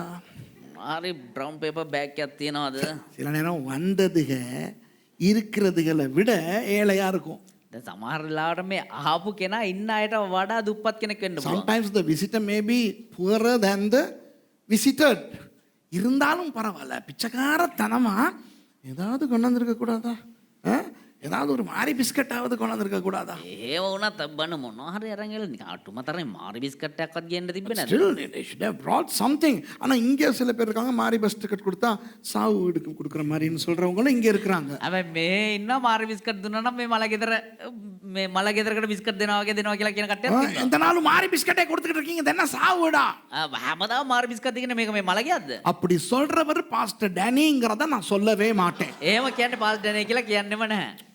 I am not going to say, Pastor Daniel says to Mercy every time, they are given Mari biscuit. Why are you giving Mari biscuit? This is the funeral. No. நானும் கிடையாது. இப்போ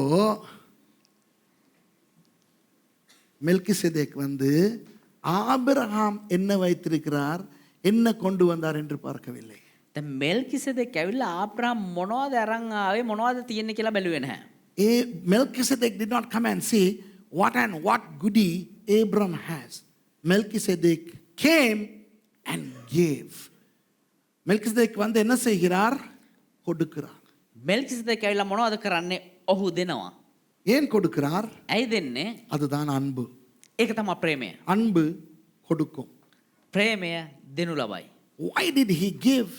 Because he loved Abram. Love gives. John 3:16, யோவான் 3:16. යොහන් 3:13 14 16 හොඳ වෙලාවට එකේ නම් ආවේ නැත්තේ. John 3:16. For God so loved the world that he gave. Wow. He so loved the world and he gave. Gave what? His only begotten son. தேவன் எவ்வளவா இந்த உலகத்தில் அன்பு கூர்ந்தார்? දෙවියන් වහන්සේ කොයිතරම් මේ ලෝකෙට ප්‍රේම කළාද? தம்முடைய ஒரே பேரான குமாரனை கொடுத்தார். තමුන්ගේ ඒකජාතක පුත්‍රයා දුන්නා. அப்போ மெல்கிசேதேக் ஆபிரகாமை எவ்வளவு நேசிக்கிறார்? එතකොට මෙල්කිසෙදෙක් ආබ්‍රහම්ට කොච්චර ප්‍රේම කරනවද? ஷாலேமிலே இருந்து பிரயாணப்பட்டு வடக்கு பிரதேசத்திலே தூர போய் ශාලෙම් මොළ ඉඳලා ඒ කියන්නේ ශාලෙම් මොළ ඉඳන් පල්ලෙහාට ඇවිල්ලා දුර ආබ්‍රහම් හම්බෙන්න බෑ. එතකොට ආබ්‍රහම් හම්බෙන්න බෑ. බෑ. ඒ කියන්නේ ආබ්‍රහම්ලා යුද්ධ කරගෙන එන්නේ උඩ ඉඳන්, යාපනයේ පැත්තේ ඉඳන්. එතකොට මෙයා මාතර පැත්තට ගියා නම් හම්බෙන්නේ නැහැ. උතුරට පව් මම ඉතින් යේසුස් ජීවමානයි, යේසුස් හිත ගන්නවා, යේසුස් නලවනවා කිව්වා නම් ලස්සනට පරිවර්තනය කරයි. මේ වගේ ඒවා කියන නේද? කවුරුත් මේ අප්සෙට් හිතන්න එපා. මෙතන ඇවිල්ලා පරිවර්තනය කරලා බලන්න ඕනේ. එතකොට තමයි තේරෙන්නේ. මේක නරියෙක් ගහලා තිබ්බා මේ එසේකේල්ගේ පරිවර්තනයේට මේ පරිවර්තනය හරි නෑ කියලා. මම කරුණු 8ක් යාට උත්තරයක් දැම්මා. අයිත උඹ ඇවිල්ලා මගේ ළඟ හිටගෙන පරිවර්තන මම හොඳට තමයි ලිව්වේ. ඒක දෙමළ කියන්න එපා මොකද ඌත් බලාගෙන ඉඳීනේ. මම කිව්වා අයිසේ මෙතනට ඇවිල්ලා මේ ලයිට් එකේ තියෙන සැර මේ සද්දේ මංගාව හිට ගන්න එනක මංගාව හිට ගන්නකොට මුන්ට පුදුම බයක් තියෙන්නේ මොනවද දන්නේ. මෙතන අනික මං කියන්නේ ඒවා බලනකොට බලන්න ඕනේ. ඒ නිසා පාස්ටර් මහේෂ් තරහ වෙන්න එපා මෙල්කිසෙදෙක් ගියේ උඩට. පල්ලෙහාට නෙවෙයි. மெல்கிசேதேக்கு ஷாலேமிலே இருந்து வடக்கு பக்கம் மேலே போய் ரொம்ப தூரம் போய் ஆபிரகாமை சந்தித்து මෙල්කිසෙදෙක් උතුරු දෙසට බොහෝ දුරක් ගිහිල්ලා ආබ්‍රහම හමු වෙලා அப்பமும் திராட்சரசமும் கொடுக்கிறார். ඔහුට රොටිත් මිදිවුෂක් දෙනවා. Melchizedek leaves Shalem and travels northward far distance to meet with Abram. And he gives what? Bread and wine. இயேசுவானவர் இப்ப நீங்க சொல்றதுக்கு வரேன். இப்பதான் நீங்க வாரீங்க ராசா. இயேசுவானவர் යේසුස් වහන්සේ மேலிருந்து கீழே வந்து උඩ ඉඳලා ඉහළ ඉඳලා පහළට ඇවිල්ලා நமக்கு அப்பமும் திராட்சரசமும் கொடுத்தார். අපිට ඒ රොටි දීලා යනවා. රොටි සහ මිදිවුෂ දෙනවා. Jesus came far away from heaven to this earth and he is giving us bread and wine. In fact, his body became the bread and his blood became the wine. அவருடைய சரீரம் அப்பமாக மாறியது. උන්වහන්සේගේ ශරීරය රොටි විදිහට මාරු වුණා. அவருடைய இரத்தம் திராட்சரசமாக மாறியது. උන්වහන්සේගේ රුධිරය මිදිවුෂ බවට පරිවර්තනය වුණා. ஆகவே அவரையே அவர் அப்பமாக திராட்சரசமாக கொடுத்தார். ඒ නිසා උන්වහන්සේම රොටිත් මිදිවුෂත් විදිහට දුන්නා. இப்படி ஆபிரகாமுக்கு மெல்கிசேதேக் அப்பமும் திராட்சரசமும் கொடுத்து මේ විදිහට මෙල්කිසෙදෙක් ආබ්‍රහම්ට රොටිත් මිදිවුෂත් දීලා அடுத்து அவரை ஆசீர்வதிக்கிறார். ඊළඟට ඔහුව ආශිර්වාද කරනවා. Subsequent to giving bread and wine to Abram, Melchizedek blesses him. Wow, he doesn't say, now that I have given you bread and wine, can I have something in return? நான் தான் உனக்கு அப்பமும் திராட்சரசமும் கொண்டு வந்து கொடுத்தேனே ராசா, ஏதாவது அதுக்கு பதிலா நீ தர்றியா என்று கேட்கவில்லை. මම ඔබට මිදිවුෂයි මේ රොටි දුන්නානේ ඒ නිසා ඒ වෙනුවට මට මොනව හරි දෙනවද කියලා ඇහුවේ නැහැ. ஆசீர்வதிக்கிறார். ආශිර්වාද කරනවා. மென்மேலும் கொடுக்கிறார். තව දේවල් දෙනවා. So even after feeding him, he is blessing him. Wow, இப்படித்தான் இயேசுவானவர். මෙහෙම තමයි යේසුස් වහන්සේ. இயேசுவானவர் 5 அப்பங்களையும் 2 மீன்களையும் கொண்டு ஆயிரக்கணக்கானோருக்கு ஆண்கள் மாத்திரம் 5000 இருந்தார்கள். அவ்வளவு பேருக்கும் சாப்பாடு கொடுத்து விட்டு යේසුස් ක්‍රිස්තුස් වහන්සේ රොටි 5යි මාළු 2යි ගෙනල්ලා ඒ දහස් ගණන් සෙනගට එහෙම නැත්නම් 5000ක් පිරිමි විතරක් හිටපු තැනට යේසුස් වහන්සේ දුන්නා. கொடுத்து விட்டு அவர்களிடத்தில் இப்பதான் கொடுத்தேனே எவ்வளவாவது போட்டுட்டு போங்க என்று சொல்லவில்லை. හරිද මේ දැන් දුන්නානේ මොනවා හරි ගෙන ඇවිල්ලා දාලා යන්න කියලා උන්වහන්සේ කිව්වේ නැහැ. You know, upon feeding thousands and thousands of people, scholars say around 12 to 13,000 people, just men alone 5,000. Upon feeding them with just 5 loaves and 2 fish, Jesus just sent them away without asking them to give something back to him.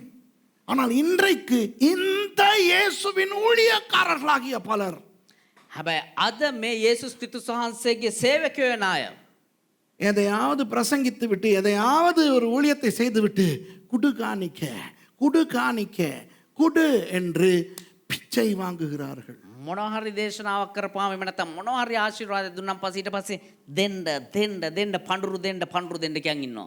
But alas, a lot of servants of this Jesus, they are serving God by doing some ministry and they are expecting something in return by way of offering or honorarium. And they say they have to give, we have to teach them to give, only then can be blessed. இவங்களுக்கு கொடுக்க பழக்கணுமாம், මේගොල්ලෝ දීලා පුරුදු වෙන්න ඕනෙලු. விதைக்க பழக்கணுமாம், මේගොල්ලෝ අස්සන් නෙලා ගන්න පුරුදු වෙන්න ඕනෙලු. அப்பதான் அவன் நல்லா இருப்பானா. එතකොට ඒගොල්ලෝ හොඳට ඉන්නේ. என்ன பெரிய அன்பு, කොච්චර ලොකු ප්‍රේමයක්ද. மக்கள் நல்லா இருக்கணுங்கிறதுக்காகத்தானோ என் ஊழியத்துக்கு குடு எனக்கு காணிக்க குடுன்னு இவன் பிச்சை வாங்குவானா. உழவு நல்ல ஆளா. මේ මිනිස්සු මේ හොඳට යහපත් ආශිර්වාදාත්මක ඉන්න ඕනේ නිසාලු මේ මගේ සේවයට දෙන්න මට පඳුරු දෙන්න කියන්නේ මෙයා මේ කියන්නේ කොච්චර ලොකු ප්‍රේමයක්ද. Wow, what magnanimity on the part of these receivers. You know, in order for the people to be blessed, they let them come and sow into my ministry. Let them come and sow into my life. அந்த ஒரு பெண் பரிதாபமா எழுதி இருக்குதே. நான் அன்னைக்கு கூட சொன்னேனே. එක තැනැත්තියක් ඉතාමත් දුක්බරව ලියලා තියෙනවා. கல்யாணம் கட்டி ரொம்ப வருஷம் புள்ள இல்ல பாஸ்டர். විවාහ වෙලා ගොඩක් කාලයක් දරුවෝ නැහැ පාස්ටර්. அந்த பாஸ்டர் கிட்ட போய் ஜெபிக்க சொன்னா அவர் அக்கவுண்ட் நம்பரை கொடுத்துட்டு முதல்ல காணிக்க கொடுத்துட்டு வாங்குறாரு பாஸ்டர். අර පාස්ටර් ගාවට ගිහිල්ලා යාඥා කරන්න කිව්වන් පස්සේ එයා account number එක දීලා ඉස්සරෝම මේ offering එකක් දෙන්න කිව්වා. இந்த மாதிரி கூட்டம் இயேசுவினுடைய கூட்டம் அல்ல. මේ වගේ පිරිස ඇවිල්ලා යේසුස් වහන්සේගේ පිරිස නෙමෙයි. People who suck from others, they are suckers. They are not servants of Jesus. Melchizedek gave bread, gave wine, and then blessed. Bang! He took off, went home. இப்போ மெல்கிசேதேக் வந்தார், திராட்சரசம் கொடுத்தார், அப்பம் கொடுத்தார், திராட்சரசம் கொடுத்தார், ஆசீர்வதித்தார், போனார். දැන් මෙල්කිසෙදෙක් ආවා, රොටිය දුන්නා, මිදිවිෂ දුන්නා, ආශිර්වාද කරා, ඔහු ගියා. ஆனால் ஆபிரகாம் தானாகவே ஒரு விஷயத்தை செய்கிறார். හැබැයි ආබ්‍රහම් තමුන් විසින්ම එක දෙයක් කරනවා. Abraham did something voluntarily, incognito. What is that? Abraham எல்லாவற்றிலும் தசம பாகத்தை இவருக்கு கொடுத்தார். ආබ්‍රහම් තමුන්ට අයිති දෙයින් 10න් කොටසක් ඔහුට දුන්නා. Abraham, how does it say in English? And blessed be the Most High God. No, Abraham tithed. And he gave him tithes of all. எல்லாவற்றிலும் என்று இங்கு சொல்லும் பொழுது සියල්ලම කියලා මෙතන කියද්දී இவர் சீகேமிலே தன்னுடைய வீட்டிலே இருக்கவில்லையே. මොහු සීකේමල හිටියේ නැහැ නේ. ඒ කියන්නේ තමුන්ගේ නිවස නෙමෙයි He හිටියේ. was not in his house. He was not in Shechem.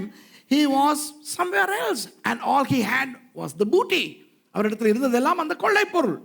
ඔහු ගාව තිබුණ හැමදේම මේ කොල්ල කාපු බාණ්ඩ. அந்த எல்லாவற்றிலும் தசம பாகத்தை மெல்கிசேதேக்குக்கு கொடுத்தார். ඒ තිබුණු සියලු දේ වලින් 10න් කොටසක් මෙල්කිසෙදෙක්. இவர் கேட்கவில்லை. ඔහුව ඉල්ලුවේ නැහැ. அவர் கொடுத்தார். හැබැයි මොහු දුන්නා. அது வேறொரு பிரச்சனை. அந்த பிரச்சனைக்கு இப்ப வர வேண்டாம். ඒක වෙන ප්‍රශ්නයක් එතනට දැන් එන්න එපා. Melchizedek did not ask, but Abraham gave. Now that's a different subject. Let's not go in there. Now who is looking at this? யார் இதை பார்த்து கொண்டிருக்கிறார்? දැන් කවුද මේ දිහා බලාගෙන ඉන්නේ? அவன் சோதோமின் ராஜா. අරයා සොදොමුල් රජතුමා. முதல்ல வந்துட்டு நிக்கிறானே அவன். අර ඉස්සරම ඇවිල්ලා නැවතිලා ඉන්නේ එයා. He came first, but then Melchizedek overtook him. And now Melchizedek goes, and now the king of Sodom slowly approaches Abraham. இப்போ மெல்கிசேதேக் போயிட்டார் இல்லையா? දැන් මෙල්කිසෙදෙක් ගියානේ. இப்போ சோதோமின் ராஜா வர்றான் දැන් பக்கத்துக்கு. සොදොම්හි රජතුමා එනවා. 21வது வசனம். 21 වෙනි පදේ. சோதோமின் ராஜா ஆபிரகாமை நோக்கி, ஜனங்களை எனக்கு தாரும், பொருள்களை நீர் எடுத்துக்கொள்ளும் என்றான். සොදොම්හි රජද ආබ්‍රහම්ට කතා කොට මිනිසුන් මට දියන්න සම්පත් නුඹටම ගනින්නයි කීය. And the king of Sodom said unto Abram, give me the persons and take the goods to thyself. இதுதான் பிசாசு. මේ තමයි යක්ෂයා. பிசாசுக்கு என்ன வேண்டும் தெரியுமா? යක්ෂයාට මොනවද ඕනේ දන්නවද? நீங்கள் வேண்டும். ඔබව අවශ්‍යයි. What does the devil need? He needs you. For what? The devil needs to take you to him so that you can be taken away from God. தன்னிடத்திலே உங்களை இழுத்துக் கொள்வதன் மூலம் உங்களை தேவனிடத்திலிருந்து பிரிப்பதுதான் பிசாசினுடைய நோக்கம். ඌ දෙසට නුඹව ඇද ගන්නවා කියන්නේ දෙවියන් වහන්සේගෙන් ඔබ වෙන් කරනවා කියන එක තමයි. புரியுதா உங்களுக்கு? ඔබට තේරෙනවද? அதனால் பிசாசு என்ன செய்வான்? உங்களிடத்திலே இருக்கிறதை கேட்க மாட்டான். ඒ නිසා යක්ෂයා මොනවද කරන්නේ? ඔබ ළඟ තිබෙන දේ ඔහු ඉල්ලන්නේ නැහැ. So the devil will not ask for you to give something from you. He doesn't want. He'll say, you keep the goods, give me the people. நீங்கள் பொருட்களை வைத்துக் கொள்ளுங்கள், மக்களை மட்டும் தாருங்கள் என்றான். ඔබ බඩු බාණ්ඩ සියල්ල තියාගන්න මිනිස්සු විතරක් දෙන්න. அப்ப நீங்க யோசிக்கலாம், அவன் பேய் இவ்வளோ நல்லவனா பாஸ்டர்? එතකොට ඔබ හිතා එතකොට යකා මෙච්චර හොඳ එකෙක්ද So pastor? you may ask, wow, I never knew that. The devil seems to be a good guy after all.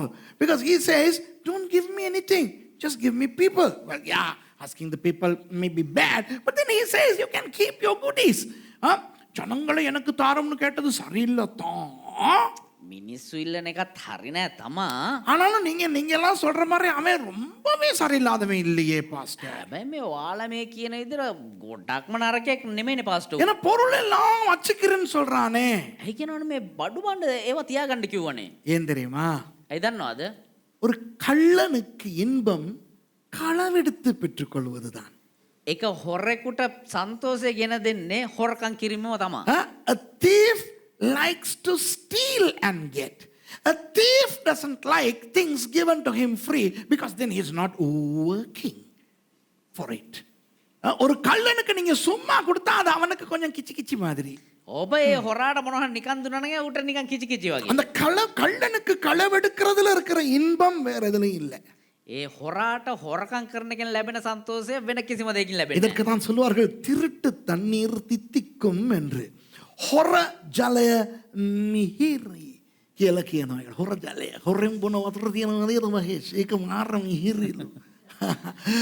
திருட்டு தண்ணீர் தித்திக்கும். You know, stolen water is sweet. So இவன் என்ன சொல்லுகிறான்? දැන් මූ මොනවද කියන්නේ? எனக்கு பொருள் வேண்டாம். මට බාන්න එපා. பிசாசு உங்களுக்கு என்ன சொல்லுகிறான்? යක්ෂයා අපිට මොනවද කියන්නේ? ஒன்று உங்களோட எதுவுமே வேண்டாம் எனக்கு. ඔබේ කිසිම දෙයක් මට එපා. உடனே மக்கள் ஏமாந்து அவனோடு போவார்கள்.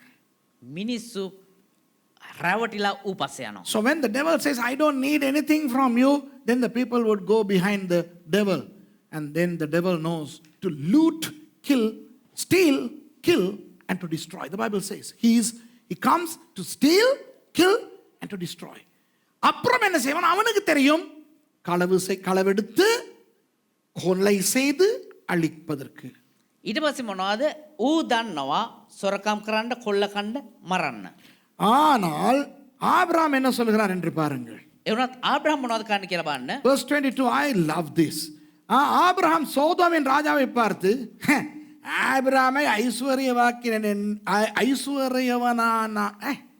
ஆபிரகாமை ஐசுவரியவானாக்கினேன் என்று நீர் சொல்லாதபடிக்கு நான் ஒரு சரட்டையாகிலும் பாதரட்சையின் அறையாகிலும் உமக்கு உண்டானவைகள் யாதொன்றையாகிலும் எடுத்துக்கொள்ளேன் என்று சொன்னார். Wow.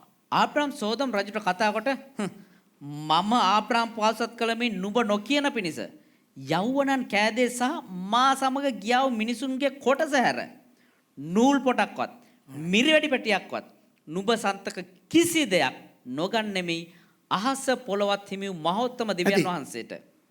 And Abram said to the king of Sodom, I have lifted up my hand unto the Lord, the Most High God, the possessor of heaven and earth, that I will not take from a thread, even to a shoe latchet, and that I will not take anything that is thine, lest What? thou shouldest say, I have made Abram rich. Wow. இன்றைக்கு அன்பானவர்களே, உங்கள் வாழ்க்கையிலே අද ප්‍රේමවන්තනි ඔබේ ජීවිතය තුළ யாருக்காவது சொல்ல முடியும் என்றால், කාට හරි කියන්න පුළුවන් නම් நான் இவருக்கு கொடுத்துத்தான் இவர் இப்படி இருக்கிறார் என்று, මම මෙයාට දීලා තමා මෙයා මෙහෙම ඉන්නේ කියලා, அது உங்களுக்கு வெட்கம். ඒක ඔබට ලැජ්ජාවක්. It is a humiliation in your life to say that you are blessed or you are wealthy because I made you rich or somebody else made you rich. Do you understand? ஊழியக்காரர்களுக்கு சொல்லுகிறேன். සේවය කරන අයට කියන්නම්. அது ஆபிரகாமை போல மாறுங்கள். ආබ්‍රහම් වගේ මාරු වෙන්න. Ministers become like Abram. Abram says, I don't want you to say that you made me rich. நீ என்ன பணக்காரனாக்குனன்னு சொல்லி நீ சொல்லக்கூடாது. නුඹ මාව පෝසත් කරා කියලා නුඹ කියන්න හොඳ නැහැ. இன்றைக்கு அன்பானவர்களே, துரதிருஷ்டவசமாக இன்றைக்கு நிறைய பாஸ்டர்ஸ்மார் என்ன சொல்லக்கூடியதா இருக்கிறது தெரியுமா? අද ප්‍රේමවන්තනි බොහෝ පාස්ටර්ස්ලා කොහොම ආය විදිහට දන්නවද කියාගෙන ඉන්නේ? எங்களுக்கு அமெரிக்கா இந்த கட்டடத்தை கட்டி கொடுத்தது. අපිට ඇමරිකාවෙන් තමයි මේ ගොඩනැගිල්ල හදලා දුන්නේ. America built us this church. Germany built the roof to us. அந்த கூரையை ஜெர்மனி போட்டு கொடுத்தது. ජර්මනි වලින් තමයි මේ වහල අපිට ගහලා දුන්නේ. ஆஸ்திரேலியா எங்களுக்கு வேன் கொடுத்தது. ඔස්ට්‍රේලියාව තමයි අපිට ඔස්ට්‍රේලියාවේ අය තමයි අපිට වෑන් එක දුන්නේ. Australia gave us a vehicle. Do you understand? It is not glorification to God. அது தேவனுக்கு மகிமை அல்ல. ඒක දෙවියන් වහන්සේට මහිමයි. ஆண்டவரால் முடியும் அமெரிக்கா ஆஸ்திரேலியா வவுனியா எதையுமே பயன்படுத்த அது வேறு. දෙවියන් වහන්සේට පුළුවන් ඇමරිකා ඔස්ට්‍රේලියා වුණා ඕන කෙනෙක්ව මේ පාවිච්චි කරන්න. God can use anything and anyone. That's a different ball game altogether. But just don't receive things when people give you unless it's from God. ஆண்டவரிடத்திலிருந்து வராமல் எதையுமே நீங்கள் அவசரப்பட்டு பெற்றுக்கொள்ள வேண்டாம். දෙවියන් වහන්සේ තුලින් නොපෙමිනෙනවා නම් ඔබ කිසිම දෙයක් හදිස්සි වෙලා කිසිම දෙයක් ලබා ගන්න එපා. ஆபிரகாமுக்கு சோதோமின் ராஜாவையும் தெரியாது மெல்கிசேதேக்கையும் தெரியாது. ආබ්‍රහම්ට සොදොම් වල රජතුමාව දන්නෙත් නෑ මෙල්කිසෙදෙක්ව දන්නෙත් නෑ. Abram didn't know at that time the king of Melchizedek and the king of Sodom. He didn't know them. One person comes to give, Abram receives. Another person comes to give, Abram refuses. ஒருவர் வந்து கொடுக்கிறார், அப்பம் தண்ணீர் கொடுக்கிறார், இவர் பெற்றுக்கொள்கிறார். එක්කෙනෙක් ඇවිල්ලා මොහුට රොටිත් මිදුෂත් දෙනවා ඔහු ලබා ගන්නවා. இன்னொருவர் வந்து கொடுக்கிறார், வேண்டாம் என்கிறார். තව කෙනෙක් ඇවිල්ලා දෙනවා එපා කියලා කියනවා. அந்த ஞானம் நமக்கு இருக்க வேண்டும். ඒ ප්‍රඥාව අපිට තියෙන්න ඕනේ. We need to have that wisdom. Who is sent by God to give and who is not. யாரை தேவன் அனுப்புகிறார் போஷிக்க கொடுக்க. කවුද දෙවියන් වහන්සේ අපිව පෝෂණය කරන්න එවන්නේ? யார் தேவனால் அனுப்பப்படாதவர்கள். කවුද දෙවියන් වහන්සේ අපි වෙතට එවන් එව්වේ නැති කෙනා? தேவனால் அனுப்பப்படாத எந்த ஒரு ஆசீர்வாதத்தையும் பிடித்துக் கொள்ளாதீர்கள். அது வருவது சோதோமின் ராஜாவின் மூலமாக. ඒ දෙවියන් වහන්සේ එව්වා වූ දෙවියන් වහන්සේ නොඑවන්නා වූ කිසිම දෙයක් ලබා ගන්න එපා. මන්ද ඒ දේවල් පැමිණෙන්නේ සෝදෝමෙහි රජතුමා විසින්. Don't accept anything unless God tells you because it's coming from the king of Sodom. Okay? சரி. இப்போ அந்த அந்த அப்பம் கதையைத்தான் சொல்வதற்கு உங்களுக்கு இதை நான் உங்களுக்கு ஞாபகப்படுத்தினேன். දැන් මේක මතක් කරලා දුන්නා රොටි ගැන කතාව කියන්න තමයි. I wanted to talk to you about bread there. Okay, let me come to my message and I'll finish in another 10 minutes. என்னுடைய செய்திக்கு வந்து இன்னும் ஒரு 10 நிமிஷத்தில் முடித்து விடுகிறேன். මගේ පණේට එල්ල තව විනාඩි 10කින් අමාර ගන්න. அப்பம் என்ற சொல் முழு வேதத்திலும் 492 தடவை வருகிறது. ඒ රොටි කියන පදය මුළු බයිබලය තුලම 490 දෙවතාවක් පැමිණෙනවා. The word bread appears 492 times in the Bible. And I'm not going to talk about that any further. அந்த சொற்களை குறித்து இனிமேல் நான் பேச போவது கிடையாது. දැන් ඒ පදය ගැන ආයෙ කතා කරන්න යන්නේ නැහැ. ඒ වචනය ගැන. ஆனால் வேதத்திலே அப்பம் என்று சொல்லும் பொழுது 3 அர்த்தங்களில் கொடுக்கப்படுகிறது. හැබැයි බයිබලය තුල රොටි කියලා කතා කරද්දී අර්ථයන් තුනක් දෙනවා. There are 3 meanings for bread throughout the Bible. Physical, symbolical and spiritual. So சுபாவ ரீதியான அர்த்தம் ශාරීරිකව ස්වභාවික ස්වභාවිකව ස්වභාවික අර්ථය அடுத்தது ஆவிக்குரிய அர்த்தம் ඒ වගේම ආත්මික අර්ථය அடுத்தது அடையாள அர்த்தம் சங்கேதம் අනිත් එක සංකේතාත්මකව. இப்போ இதிலே ஒரு சில உதாரணங்களை மாத்திரம் சொல்லிவிட்டு நான் முடிக்கிறேன். දැන් මේකේ උදාහරණ කීපයක් විතරක් කියලා අවසන් කරන්න. I'm going to give you some examples. Why am I doing this? Because after this message we are going to enjoy the bread and wine. ஏனென்றால் இன்று இந்த செய்திக்கு பிறகு இங்கிருப்பவர்கள் இந்த அப்பத்திலே நாம் புளகிதப்பட போகிறோம். ඇයි කියනවා නම් අද මේ පණිවිඩයට පස්සේ මෙහෙ ඉන්න අය මේ රොටි මේසේ සහභාගී වෙන්න යනවා. அத்தோடு நமக்கு திராட்சை ரசமும் இருக்கிறது. ඒත් එක්කම අපිට මිදිවිෂත් තිබෙනවා. அந்த படுற திராட்சை ரசம் இல்லை சரியா ஜூஸ் අර වදින එක නෙවෙයි කියන්න නැත්තම් අන්න මුන් බොනවා කියලා කියන්නේ. ඒක අර මේ ඇල්කොහොල් තියෙන මිදිවිෂ නෙවෙයි.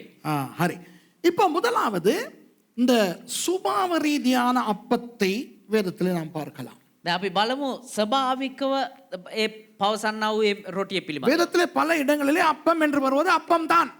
බයිබලයේ බොහෝ ස්ථානවල පැමිණෙනා වූ ඒ රොටි ඇවිල්ලා රොටි තමයි. Many of the places where the bread is mentioned, it's bread. When God poured manna to them, that was bread to them. ஆண்டவர் மன்னாவை பொழிந்த பொழுது அது ஒரு அப்பமாய்த்தான் இருந்தது. දෙවියන් වහන්සේ මන්නා දෙද්දී ඒක එක රොටියක් විදිහට තමයි පැවතුනේ. அந்த ஒரு தானியம் மாதிரி வந்து விழும். தானிයක් වගේ ඇවිල්ලා වැටෙනවා. It will come and fall like some grain. இவர்கள் அதை எடுத்து அரைத்து அப்பம் சுடுவார்கள். ඒක ඒගොල්ලෝ එකතු කරලා ඒක මේ ඒ විදිහේ සකස් කරලා රොටි හදනවා. They gather the grain and they ground it and they grind it and they make bread with that flour. அப்புறம் இயேசுவானவர் நான் முதல்ல சொன்னது போல மக்களுக்கு அப்பம் சாப்பிட கொடுத்தார். ඊට පස්සේ අර කිව්වා වගේ දෙවියන් වහන්සේ මනුෂ්‍යයන්ට රොටි ආහාරයට ලබා இயேசு சுவாசல பாதுனா. As I said earlier, Jesus fed people with bread. அப்புறம் பல இடங்களிலே அப்பமாகவே வரும். அது ஒரு சாப்பாடு, முக்கியமான ஒரு சாப்பாடு. ඒ වගේ විවිධ ස්ථානවල රොටි විදිහට පැමිණෙන ඒක ඉතා වැදගත් වූ ආහාරයක්. So it was a staple food. It was and is still main food. இப்போ மத்தேயு 6:11 இப்ப வாசிக்க வேண்டாம். அதுல என்ன சொல்லி இருக்கிறது என்றால் මතෙව් 6:11 වෙනි පදේ මොනවද කියන්නේ? அன்றன்றுள்ள அப்பத்தை எங்களுக்கு தாரும். ඒ දවස්පතා භෝජනය අපිට දෙනවා. Give us this day our daily bread, says Matthew 6:11. The segment is taken from the Lord's Prayer. அந்த பரமண்டல ஜெபத்திலே வருகின்ற ஒரு பகுதி. ඒ ස්වර්ගික ආඥාවේ එන්නව එක කොටසක්. அதனுடைய அர்த்தம் என்னவென்றால் ஆண்டவரே நீர் எங்களுக்கு சாப்பாடு தாரும், அவ்வளவுதான். ඒකේ අර්ථය මොකක්ද කියනවා නම් ස්වාමිනේ ඔබ වහන්සේ අපිට ආහාර ලබා දෙන්න. එච්චරයි. Lord feed us with food. That's the meaning. So physical meaning is there. So whenever you find bread, check and see if it is physical or allegorical. நீங்கள் இந்த வேதத்தை வாசிக்கும் பொழுது அப்பம் என்று பார்க்கும் பொழுது அது சுபாவ ரீதியான அப்பத்தை பற்றி பேசுகிறதா என்று கொஞ்சம் பார்த்துக் கொள்ளுங்கள். ඔබ මේ බයිබලයේ කියවද්දී ඒ තැන්වල ආප ගැන මේ රොටි ගැන කතා කරද්දී ඒක ස්වභාවික පවතින රොටිද කියලා ඔබ පොඩ්ඩක් සලකලා බලන්න. 12 பவுனாம அப்பதானே. My goodness. இப்போ ஆவிக்குரிய ரீதியிலே දැන් ආත්මික ජීවිතේ யோவான் 6:35 என்ன சொல்லுகிறது? යොහන් 6:35 වෙනි පදේ මොනවද කියන්නේ? What does John 6:35 say in a spiritual sense? Now this is the spiritual bread which is very very important to us. இதுதான் நமக்கு ரொம்ப ரொம்ப முக்கியமான ஆவிக்குரிய விஷயம். මේක තමයි ආත්මිකව අපිට ඉතාමත් වැදගත් වූ ආත්මික කාරණාව. யோவான் 6:35க்கு திருப்பிக் கொள்ளுங்கள்.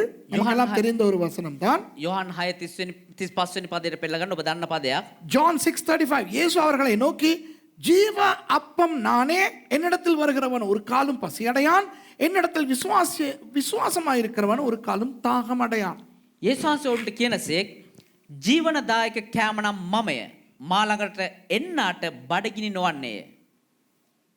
And Jesus said unto them, I am the bread of life. He that cometh to me shall never hunger, and he that believeth on me shall never thirst. இது ஆவிக்குரிய விஷயத்தை பற்றி பேசி இருக்கிறது. මේක ආත්මික කාරණාවක් ගැන කතා කරන්නේ. என்னிடத்தில் வருகிறவனுக்கு பசி வராது என்று ரட்சிக்கப்பட்டவுடன் உங்களுக்கு சாப்பாடு எல்லாம் தானாக கிடைக்கும் என்ற அர்த்தம் அல்ல. මා ළඟට පැමිණෙනාට බඩගින්න නොවන්නේ කියන්නේ ගැලවීම ලැබුවාට පස්සේ අපිට මේ ආහාර නිකම්ම කැම්බීම නිකම්ම එනවා කියන එක නෙමෙයි. Just because Jesus said come unto me and you shall not hunger means when you get saved you will never lack food. No, that's not the meaning. This is spiritual. இது ஆவிக்குரிய அர்த்தம். මේක ආත්මික අර්ථයක්. ஆதியிலே வார்த்தை இருந்தது. පටන් ගැනීමේදී වාක්‍යානු සිටිසේක. அந்த வார்த்தை மாம்சமாய் வந்தது. ඒ වාක්‍යානු මාංශමත් වූසේක. In the beginning was the word and the word became flesh and that was Jesus and the word is the Bible. அவர்தான் இயேசு, வார்த்தை இன்று நமக்கு வேதமாக இருக்கிறது. ඒ තමයි යේසුස් ක්‍රිස්තුස් වහන්සේ වචනේ කියන්නේ අපිට ජීවන අපිට රොටියව තිබෙනවා. அப்போ இந்த மன்னாவை இந்த அப்பத்தை அவர் எந்த நேரமும் ஆவிக்குரிய ரீதியாய் நமக்கு போஷிக்கிறவராய் இருக்கிறார். එතකොට මේ ආත්මික රොටිය අපව සෑම මොහොතකම පෝෂණය කරමින් සිටිනවා. புரியுதா உங்களுக்கு? ஆவிக்குரிய ரீதியிலே இன்று அப்பம் என்று சொன்னால் அது எது? தேவனுடைய வார்த்தை. එතකොට ආත්මික පැත්තෙන් අපි රොටි කියලා මෙතන අපිට හඳුන්වා දෙන්නේ මොකද්ද? සුද බයිබලයේ වචනය. Spiritually the bread denotes the word of God. Finally, symbolically or allegorically, metaphorically, அடையாள ரீதியாக பார்ப்போம். අපි සංකේතාත්මකව බලමු. ஏற்கனவே நான் சொன்னது போல කලින්ම මම කිව්වා වගේ மெல்கிசேதேக்கு ஆபிரகாமுக்கு கொடுத்தது அடையாளமான அப்பமும் அந்த திராட்சை ரசமும். මෙල්කිසෙදෙක් ආබ්‍රහම්ට දුන්නේ සංකේතාත්මකව රොටිත් මිදියුෂත්. Symbolically, Melchizedek gave Abram bread and wine. What does that signify? Symbolically, the death and the resurrection of Jesus. இயேசுவினுடைய மரணத்தையும் அவரது உயிர்த்தெழுதலையும் குறிக்கிறது. යේසුස් ක්‍රිස්තුස් වහන්සේගේ මරණයත් උන්වහන්සේගේ නැවත නැගිටීමත් සංකේතවත් කරනවා. அப்பம் இயேசுவானவர் அப்பத்தை பிற்கும் பொழுது යේසුස් ක්‍රිස්තුස් වහන්සේ රොටි කඩද්දී இப்படித்தான் என்னுடைய சரீரம் உடைக்கப்பட போகிறது என்று காட்டினார். මෙහෙම තමයි මගේ ශරීරය කැඩෙන්නේ කියලා පෙන්වුවා. When Jesus broke the bread, he said, "This is how my body is going to be broken," and I have preached about that in the message, the blood of Jesus. அதை குறித்து நான் இயேசுவின் ரத்தம் என்ற செய்தியிலே பேசியிருக்கிறேன். ඒ පිළිබඳව යේසුස් ක්‍රිස්තුස් වහන්සේගේ ලේඛන දේශනාවේ දෙක ඇතුළේ කතා කරලා තිබෙනවා. கெத்செமனே தோட்டத்திலே அவர் முழங்காலில் இருந்து ஜெபிக்கும் பொழுது ஹெமாட்டிட்ரோசிஸ் வந்து அந்த ரத்தம் வெளியேறும் பொழுது உடம்புக்குள்ளே எப்படி அவருடைய அங்கங்கள் எல்லாம் அப்படியே குறுகி உடைந்து நொறுங்கி மடியும் என்று நான் உங்களுக்கு சொல்லிக் ඒ கொடுத்திருக்கேன். ගෙත්සෙමන උයනේ උන්වහන්සේ පීඩන යුක්තව යාඥා කරද්දී උන්වහන්සේ ශරීරයේ කැල්ල විල්ල පොඩි වෙලා ඒ හේමාටෝඩිසිස් කියනවා ඒ රෝගය තුලින් කොහොමද රුධිරය ආවේ කියන එක කියලා දුන්නා. I explained in that sermon how when Jesus prayed in the Garden of Gethsemane, Dr. Luke says in 22:44 that his sweat became blood, which is none other than hematidrosis, a condition which causes the inner organs of a human to be crushed and broken irreparably, and that's how the body of Jesus was broken. அப்போ அவருடைய அவமானம், அவருடைய வெட்கம், வேதனை, மரணம், இதை அந்த அப்பம் குறிக்கிறது. ඒතර උන්වහන්සේගේ අවමානයේ ඒ වේදනාව උන්වහන්සේගේ ඒ සියල්ල ඒ රොටි නියෝජනය වෙනවා. So the bread shows the derogation, the humility, the humiliation, not the humility, humiliation, the embarrassment, the shame that was joined to the death of Jesus. But the wine is the celebration, the resurrection of Jesus.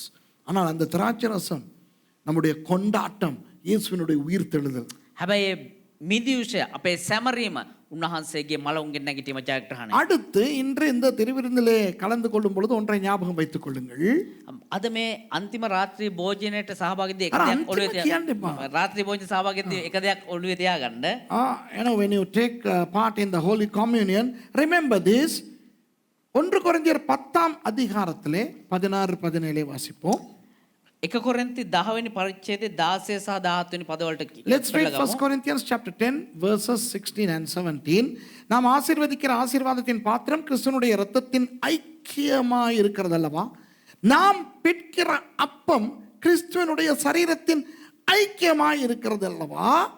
அந்த ஒரே அப்பத்தில் நாம் எல்லாரும் பங்கு பெறுகிறபடினால் அநேகரான நாமும் ஒரே அப்பமும் ஒரே சரீரமாய் இருக்கிறோம். අප විසින් ආශිර්වාද කරන ආශිර්වාද කුසලාන වනාහි ක්‍රිස්තුස් වහන්සේගේ ලේ සහභාගීකමක් නොවේද? අප විසින් කඩන රොටිය ක්‍රිස්තුස් වහන්සේගේ ශරීරයේ සහභාගීකමක් නොවේද? කුමක් හේින්ද? බොහෝ දෙනෙකු අපි එක රොටියක්ය එක ශරීරයක්ද මක් නිසාද සියල්ලෝ එක රොටියේ පංගුකාරයෝ සිටියෙමුව. The cup of the blessing which we bless, is it not the communion of the blood of Christ? The bread which we break, is it not the communion of the body of Christ? For we being many are one bread and one body, for we are all partakers of that one bread. நாம் கிறிஸ்துவின் சபை அப்பமாக இருக்கிறோம். අපි ක්‍රිස්තුස් වහන්සේගේ සභාව රොටියක් විදිහට සිටිනවා. According to what we read now, we, the church of Christ, is the bread. Amazing. Jesus is the bread of life and we are the bread. இயேசுவானவர் ஜீவ அப்பமாக இருக்கிறார். යේසුස් ක්‍රිස්තුස් වහන්සේ ජීවන්දායක රොටිව සිටිනවා. நாமும் அப்பமாய் இருக்கிறோம். අපිද රොටි විදිහට ඉන්නවා. இன்றைக்கு அநேக கிறிஸ்தவர்களுக்கு அப்பம் என்றால் அது இயேசு தெரியும். ஆனால் நானும் அப்பம் என்று தெரியாது. අද බොහෝ කිතුනන් රොටිය කියපුවා අරක මේක යේසුස් ක්‍රිස්තුස් වහන්සේ රොටියක් කියලා දන්නවා. හැබැයි අපි රොටියක් කියන එක දන්නේ නැහැ. Many Christians know that bread symbolizes that, this and the other, including Jesus, who happens to be the bread of life. But not many people know that we, the Christians, are also bread. இன்றைக்கு நான் முடிக்கும் பொழுது ஒரு காரியத்தை கேட்கிறேன். අද අවසන් කරන්න ප්‍රථම ඔබෙන් එක කාරණාවක් අහන්න. இதை முடித்துவிட்டு நாம் திருவிருந்திற்கு போக போகிறோம். ஆன்லைன் காரங்களை அனுப்ப போகிறோம். මේක කියලෙවෙලා රාත්‍රී භෝජන සහභාගී වෙන්න යනවා. අපි ඔන්ලයින් එකකින් ඉවත් වෙන්න යනවා ඊට පස්ව. Subsequent to what I am going to mention now, we are going to dismiss the online believers and get into the Holy Communion. Now I want you to tell me, how many of you all knew that you are bread? Or how many of you all didn't know that you are the bread? எத்தனை பேருக்கு தெரியாது நாங்களும் அப்பம் தான் இன்னைக்கு தான் தெரியும். கையை தூக்கி காட்டுங்க நல்லா. කී දෙනෙක් දන්නේ නැද්ද මමත් රොටියක් තමා ඒක මම රොටියක් කියන එක අද දැනගත්ත කී දෙනෙක්ද? ஐயோ கடைசியில் பார்த்தா எல்லாருக்குமே தெரியாது. அப்போ திருப்பி ஒருக்கா வாசிக்கணும். திருப்பி ஒருக்கா வாசிக்கணும். Let's read it again. Many people seem to not know. Flipping neck.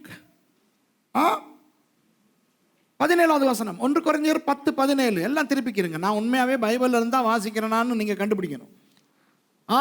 Read with me, okay? 1 Corinthians chapter 10 verse 17. அந்த ஒரே அப்பத்தில் நாம் எல்லாரும் பங்கு பெறுகிறபடினால் 1 කොරින්ති 10 වෙනි පරිච්ඡේදයේ 17 වෙනි පදය For we being many are one bread and one body. yes, we are the one bread. Wow. කුමක් හේන්ද බොහෝ දෙනෙකු අපි එක රොටියක්ය. For we are all partakers of that one bread. Now I want you to read that bit again. Now look at me. Those who speak in English. Come on. For we are all partakers of that one bread. That one bread. Come on. Can you see that? एक मटर गेंद और एक गेंद मटर रोटी है. मैं पुड़ी का गेंद. දැන් මේකනේ අපේ අද holy communion එක. Yeah, now read. Now look at this. Since the one that you read now. For we are all partakers of that one bread. We are all partakers of this one bread. இந்த அல்லது அந்த ஒரே அப்பத்தில் நாம் எல்லாரும் பங்கு பெறுகிறபடியினால் කුමක් හේන්ද බොහෝ දෙනෙකු අපි අඩේ නෑ නරියා මේක විතරක් කියෝ මං කියන එක එක රොටියක් කියන්නකෝ. අයියෝ පාස්ටර් කෙනෙක් නරියා කියලා කියන්න හොඳ නෑ. අපි මේකේ සහභාගී වෙන්නේ නිසා කියන එක කියන්න. දෙමළ දන්නවනේ කිරිකෝ කාට පදේ කියවගෙන ඉන්නවා. இந்த ஒரே அப்பத்தில் நாம் எல்லாரும் பங்கு பெறுகிறபடியால் මේ එක රොටිය අපි සියලු දෙනාම සහභාගී වන නිසා that we are partakers of this body. Hey, உங்களுடைய சபைகளை நீங்க எல்லாம் கம்யூனியன் எடுக்கிற ஆட்கள் என்றபடியினால் ඔබ එක් එක්කෙනා ඔබේ සභාවේ ඒ සුද්ධ මේසේ සහභාගී වන අය නිසා because you partake of the holy communion in your churches.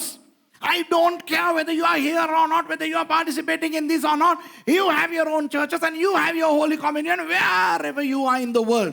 நீங்கள் இங்கே இப்போ இருந்தாலும் பரவாயில்லை இல்லாவிட்டாலும் பரவாயில்லை. ඔබ දැන් මෙතන හිටියත් කමක් නැහැ නැති වුණත් කමක් නැහැ. உலகத்திலே நீங்கள் எங்க இருந்தாலும் பரவாயில்லை. ඔබ ලෝකයේ කොහේ හිටියත් කමක් නැහැ. உங்கள் சபைகளிலே நீங்கள் எல்லாரும் திருவிருந்து எடுக்கிறவர்கள் என்றபடியினால் ඔබේ සභාවේ ඒ රාත්‍රී භෝජන සහභාගී වන අය නිසා since you are partakers of the holy communion in your churches, listen to me. අනේකරාන නම් බොහෝ දෙනෙකු අපි the many us I'll do that. I'll do that. The many of us, Assembly of God, Lighthouse, Smyrna, Church of God, Philadelphia Church, Church on the Rock, Church under the bush, Assembly of God Sabai, Assembly of God Lighthouse Sabai, Lighthouse සභාව Mount Carmel Sabai, Mount Carmel සභාව அந்த சபை අර සභාව இயேசு யோசிக்கிறார். යේසුස් වහන්සේ කල්පනා කරා இயேசு நின்று கொண்டிருந்தார், இப்பொழுது உட்கார போகிறார் சபை. இயேசு சுவாச හිටගෙන උන්නා දැන් ඉඳ ගන්න යනවා සභාව. நீங்கள் எந்த சபையை சேர்ந்தவராக இருந்தாலும் ඔබ මොන සභාවක සම්බන්ධ වූ කෙනෙක් වුවත් நீங்கள் திருவிருந்து எடுக்கிறவர் என்றபடினால் ඔබ රාත්‍රී භෝජන සහභාගී වන අය නිසා it doesn't matter what church you go to and what your church name is, if you are somebody who partakes of the holy communion, ஒரே சரீரமுமாய் ஒரே அப்பமுமாய் இருக்கிறோம். මක්නිසාද අපි සියල්ලෝ එක රොටියේ පංගුකාරයෝ සිටියමුවා. අපි එක ரொட்டியாக் நாம் ஒரே அப்பமுமாய் இருக்கிறோம். பைபிள்ல பார்த்துட்டீங்களா அத? We are the one bread. Did you see that in your Bible? We are bread. நம்ம அப்பம். අපි රොටියක්. அப்போ அப்பம் எப்படி இருக்க வேண்டும்? එමනම් රොටියක් කොහොම තියෙන්න ඕනේ? அப்பமாய் இருக்க வேண்டும், රොටියක් විදිහට තියෙන්න ඕනේ. ஐக்கியமாய் இருக்க வேண்டும். එක්සිත්ව සිටිය යුතුයි. வணங்குதா உங்களுக்கு? அப்பம் என்றால் எல்லாரும் ஒன்றுதான். රොටියක් කියද්දී හැමෝම එකක් තමා. வணங்குதா? ஒரு ஒரு ஒரு பானத்தை எடுத்து எந்த வித்தியாசமான பாத்திரத்தில் போட்டாலும் அந்த பானம் பானம் தான். භාජනයක් අරගෙන මොන දෙයක් ඇතුළට දැම්මත් යුෂයක් අරගෙන බීමක් අරගෙන මොන කුසලානයකට දැම්මත් ඒ බීමම තමයි. You can pour a drink into diverse vessels. The content is the same.